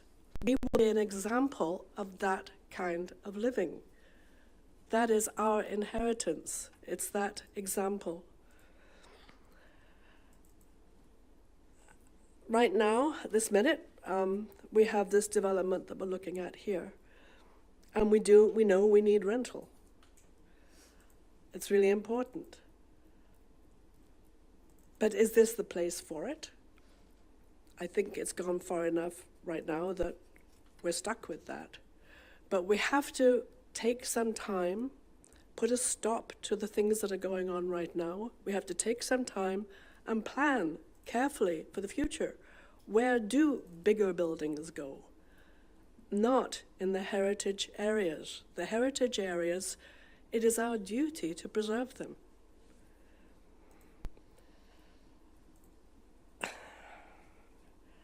This is our version of the villages of Europe that have been preserved. And if we let this one go, we won't have any old villages. It'll just have disintegrated. I'm not expressing myself very well. I heard about this just a day ago and I haven't had time to think it through. But I do think it's a time, we have a particular duty because of Elora, that we have to stop. Maybe we've got a new council, we've got new committees coming up, and we have to somehow develop a vision for us. And for the moment, the proposal that we're looking at today, I'm just stuck on 3 stories. We cannot go over 3 stories. And the developer has said that the development they're proposing fits in with Elora. It doesn't. It's nothing like Elora. Elora has its own language, and they're not speaking the same language. The design is ridiculous. It belongs to a city. It doesn't belong here. The buildings here are very simple. They were each developed for their own purpose in a very simple manner. The language of the architecture is simple, not as frou-frou as that which we're being presented with.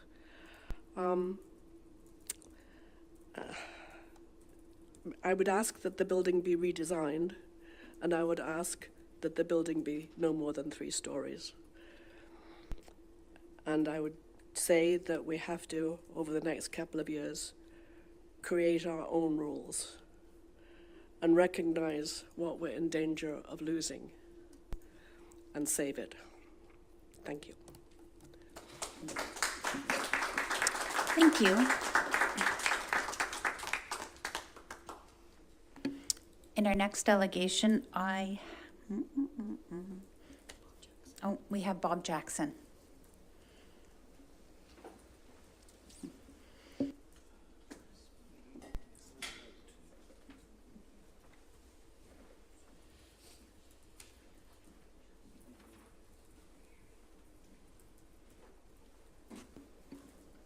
Welcome. Good evening once again. Mayor Waters, members of council, thank you for the opportunity to address this planning application on Geddes Street in Elora. Again, I would like to say that with respect to this planning application in the Elora Heritage Area, I fully support what Ian Rankin has said in both of his delegation presentations this evening. I'd respectfully submit that it is inappropriate to increase the maximum building height above 3 stories in either the Elora or the Fergus Heritage Area, because to do so will be to destroy the priceless, irreplaceable, and very sensitive low-rise character, ambiance, and feel of our historic small towns of Elora and Fergus, and their very valuable cultural and natural heritage resource-based downtown economies. I would respectfully request, therefore, that members of advisory committees and members of council do not support this planning application in the Elora Heritage Area, which seeks to increase the prescribed and the appropriate 3-story maximum building height. Next, I'd like to address whether it's advisable or wise to squander the limited developable land which we have available within our urban areas for solving our high-priority Center Wellington attainable and affordable housing crisis by building affordable or attainable rental housing. Although MHBC was involved in the preparation of both of the developers' presentations this evening, this Getty Street presentation does not provide any rental cost or other information establishing and demonstrating how any of the proposed apartments would provide attainable or affordable housing. Consequently, the absence of housing, rental, or purchase price information, this proposed development cannot reasonably be justified on the basis of addressing or providing a solution to Center Wellington's attainable and affordable housing rental crisis. I would respectfully submit that the practical effect of approving this or any other apartment project which is not clearly established and demonstrated that it will provide attainable and affordable housing would be to squander the township's limited developable land resources, which should wisely and necessarily be used to build attainable and affordable rental housing to assist in solving Center Wellington's serious attainable and affordable housing crisis. I would also respectfully request, therefore, that the members of the advisory committees and members of council do not support this planning application to build what may be unaffordable and unattainable housing in the midst of a serious Center Wellington housing crisis, because to do so would not represent good planning and would not represent the wise use and management of the township's very limited urban area development land resources. Finally, I'd like to reiterate my previous suggestion of a practical approach to solving Center Wellington's attainable and affordable housing crisis, which represents both the wise use and management of resources and good planning. In addition to the appropriate use of additional residential units, I believe that such a practical approach to resolving Center Wellington's attainable and affordable housing crisis is to be found in walkable communities which provide attainable and affordable housing and which are located outside of the low-rise historic small-town heritage areas of Elora, Fergus, and are located on the periphery of the urban boundaries in our underdeveloped highway commercial zones and our underdeveloped subdivision lands. I respectfully submit that members of council need to defer any development application which has failed to demonstrate that it will provide attainable or affordable housing, such as this application, until such time as the township has prepared and approved a Center Wellington attainable and affordable housing crisis solution plan. Only when that attainable and affordable housing crisis solution plan has been completed and approved by council will the township be able to demonstrate whether or not there might be a surplus of developable land which could be made available to developers seeking to provide unattainable or unaffordable housing. Finally, the key question that remains to be answered is, will this be the council that provides over the destruction of Ontario's most beautiful village? Thank you. That concludes my oral delegation. Thank you. And that's it for our registered delegations. Now I'm going to ask if anybody in the room would like to speak to this. Okay. Welcome, and we're going to ask you to state your name for the record. Thank you. I am Risa Lelt. I'm a longtime resident of Elora and a longtime business owner. I think my biggest concern about this whole development issue is the precedent setting. And if we allow 4 stories to happen now, we need this building. I know we need the units. But if we allow it to happen now, what's going to happen when the development and the builders start coming for Mill Street East? There's 2 big projects ready to go. And I know if we go yes to 4 stories here, right in the downtown core, they are going to ask for 5 stories on the river, and we're going to end up with more condos. And I hate the word unaffordable, but they are not going to be usable for most of the people right now that are looking for a place to live. And it's such a huge concern for me, because that wall of housing that's going to happen on Mill Street East is going to completely block us from the Grand River. We don't have it anymore at the mill. We've lost accessibility as citizens of the town. And I think we need to be really aware of that. What we are, as others have said tonight, what we're really giving up. You know, the beauty of this place is why we are overwhelmed with the number of visitors we have now. We have an incredible community. It's a 15-minute community. We can walk everywhere. 3 stories is enough in the heritage area, in the downtown core. I'm really hoping that there can be a limit placed on this, and it has to start now. Thanks. Thank you. Ian, did I see your hand up? You'd like to speak?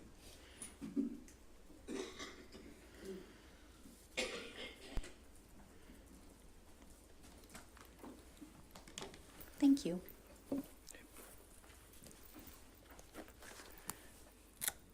These are a curse, especially when you can't find them. Thank you.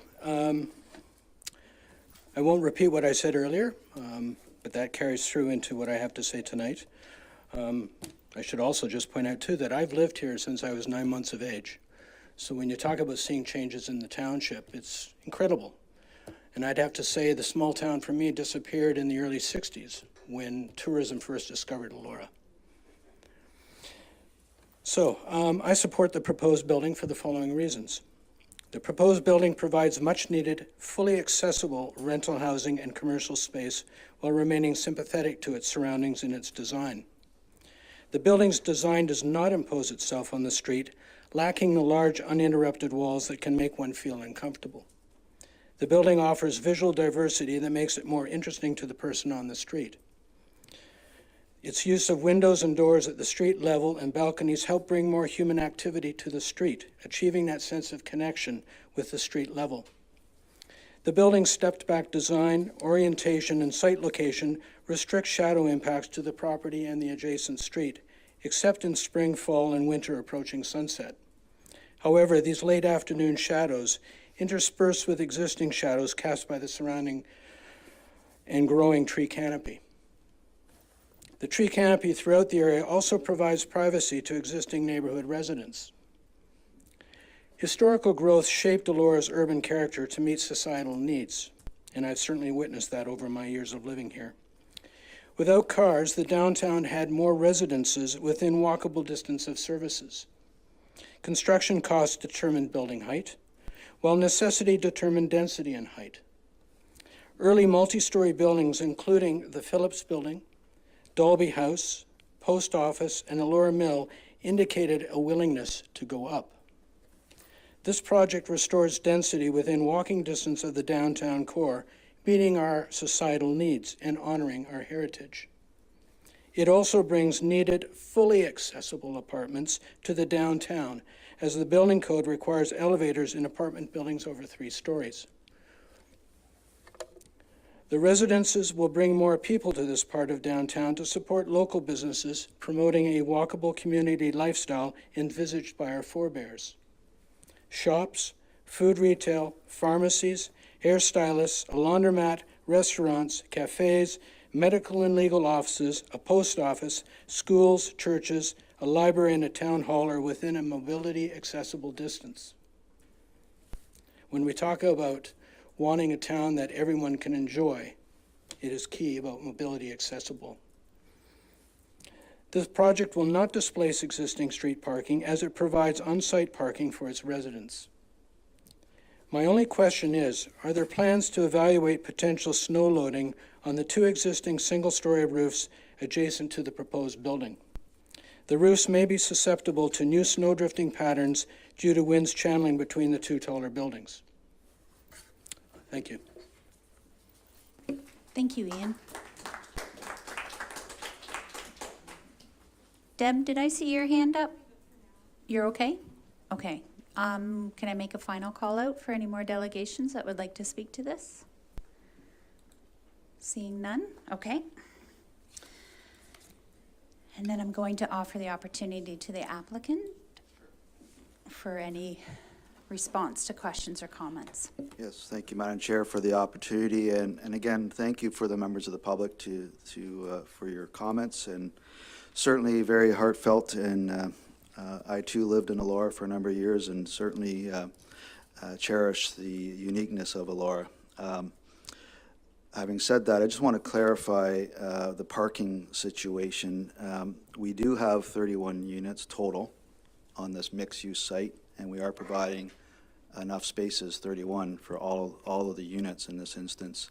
On top of that, some of you may not know, but Moir Street is being reconstructed. I believe it's starting this summer, and our client is helping contribute to the reconstruction of Moir Street. And with that, I think it's about 10 or 13 on-street parking spaces will actually be constructed along Moir Street.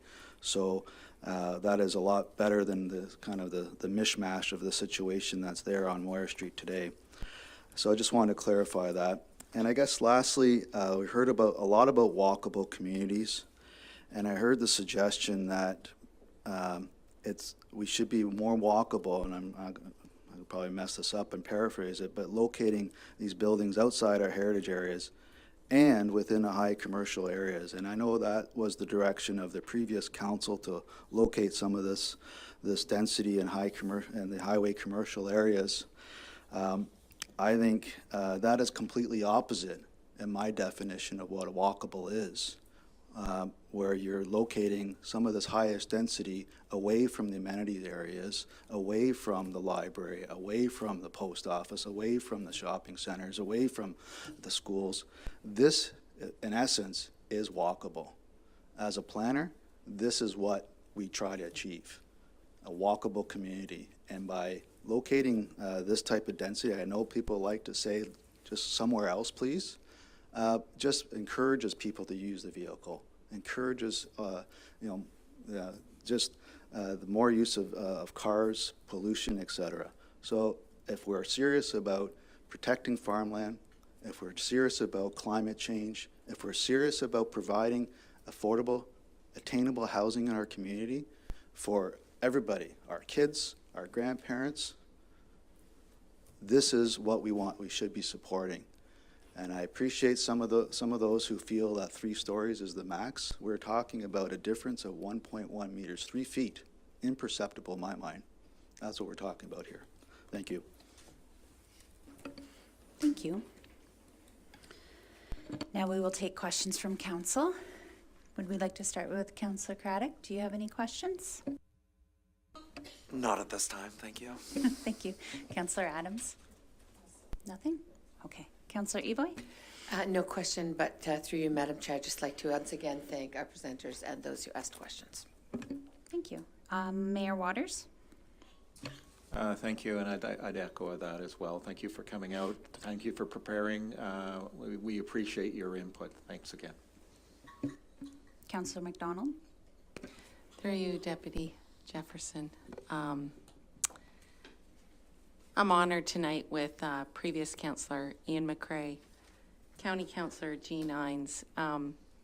Your history is known, and I draw on that knowledge in my role here. I do have a couple of questions about the building.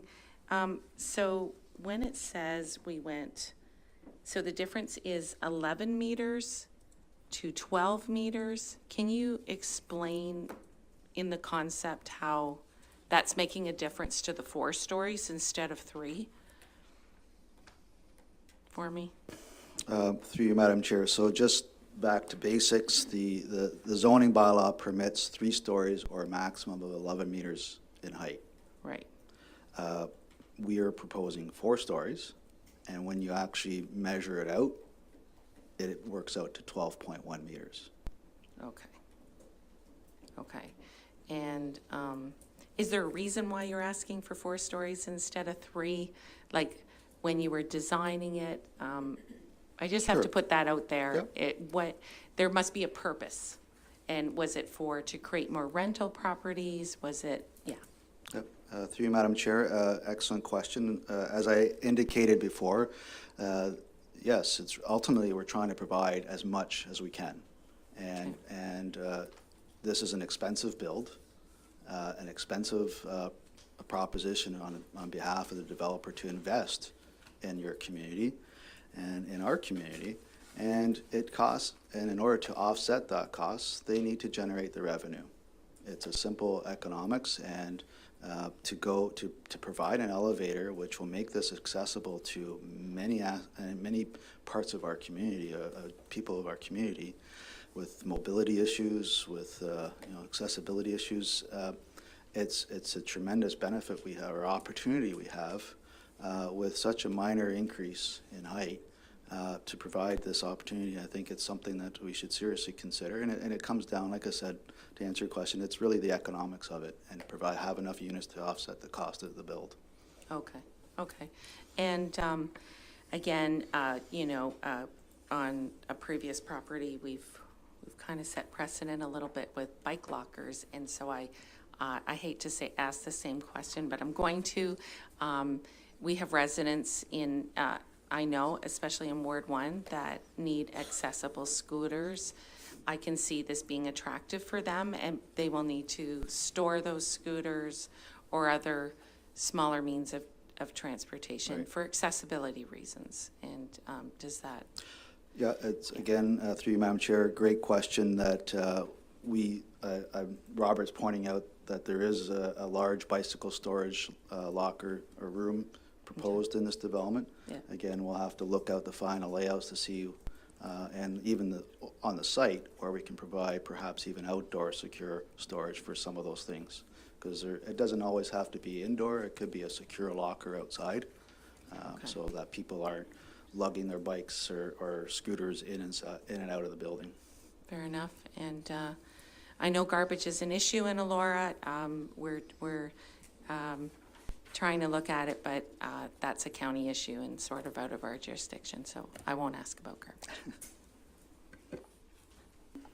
Okay. Councillor Evoy, you have a question? Thank you. Apologies through you, Madam Chair. Can you just qualify the 3-foot overage for the little bit of overage? Does that include the elevator, or will the elevator stack go higher than that? Yes, through you, Madam Chair, the elevator would go, the mechanical room for the elevator would be beyond that. It's exempt from the definition of building height. So mechanical penthouses or elevator shafts are typically, and that's pretty typical across all bylaws. Of course. Would you mind expanding on what that height would be, sir?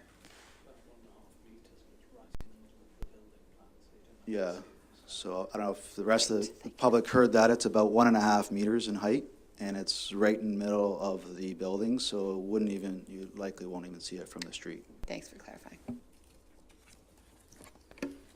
Are there any other questions from council? Okay. Alrighty, so then seeing none, I want to thank everyone for attending, and I will advise that council will be considering the bylaw at a future council meeting, and I will declare this public meeting adjourned, and that completes our agenda for this evening. Thank you for attending.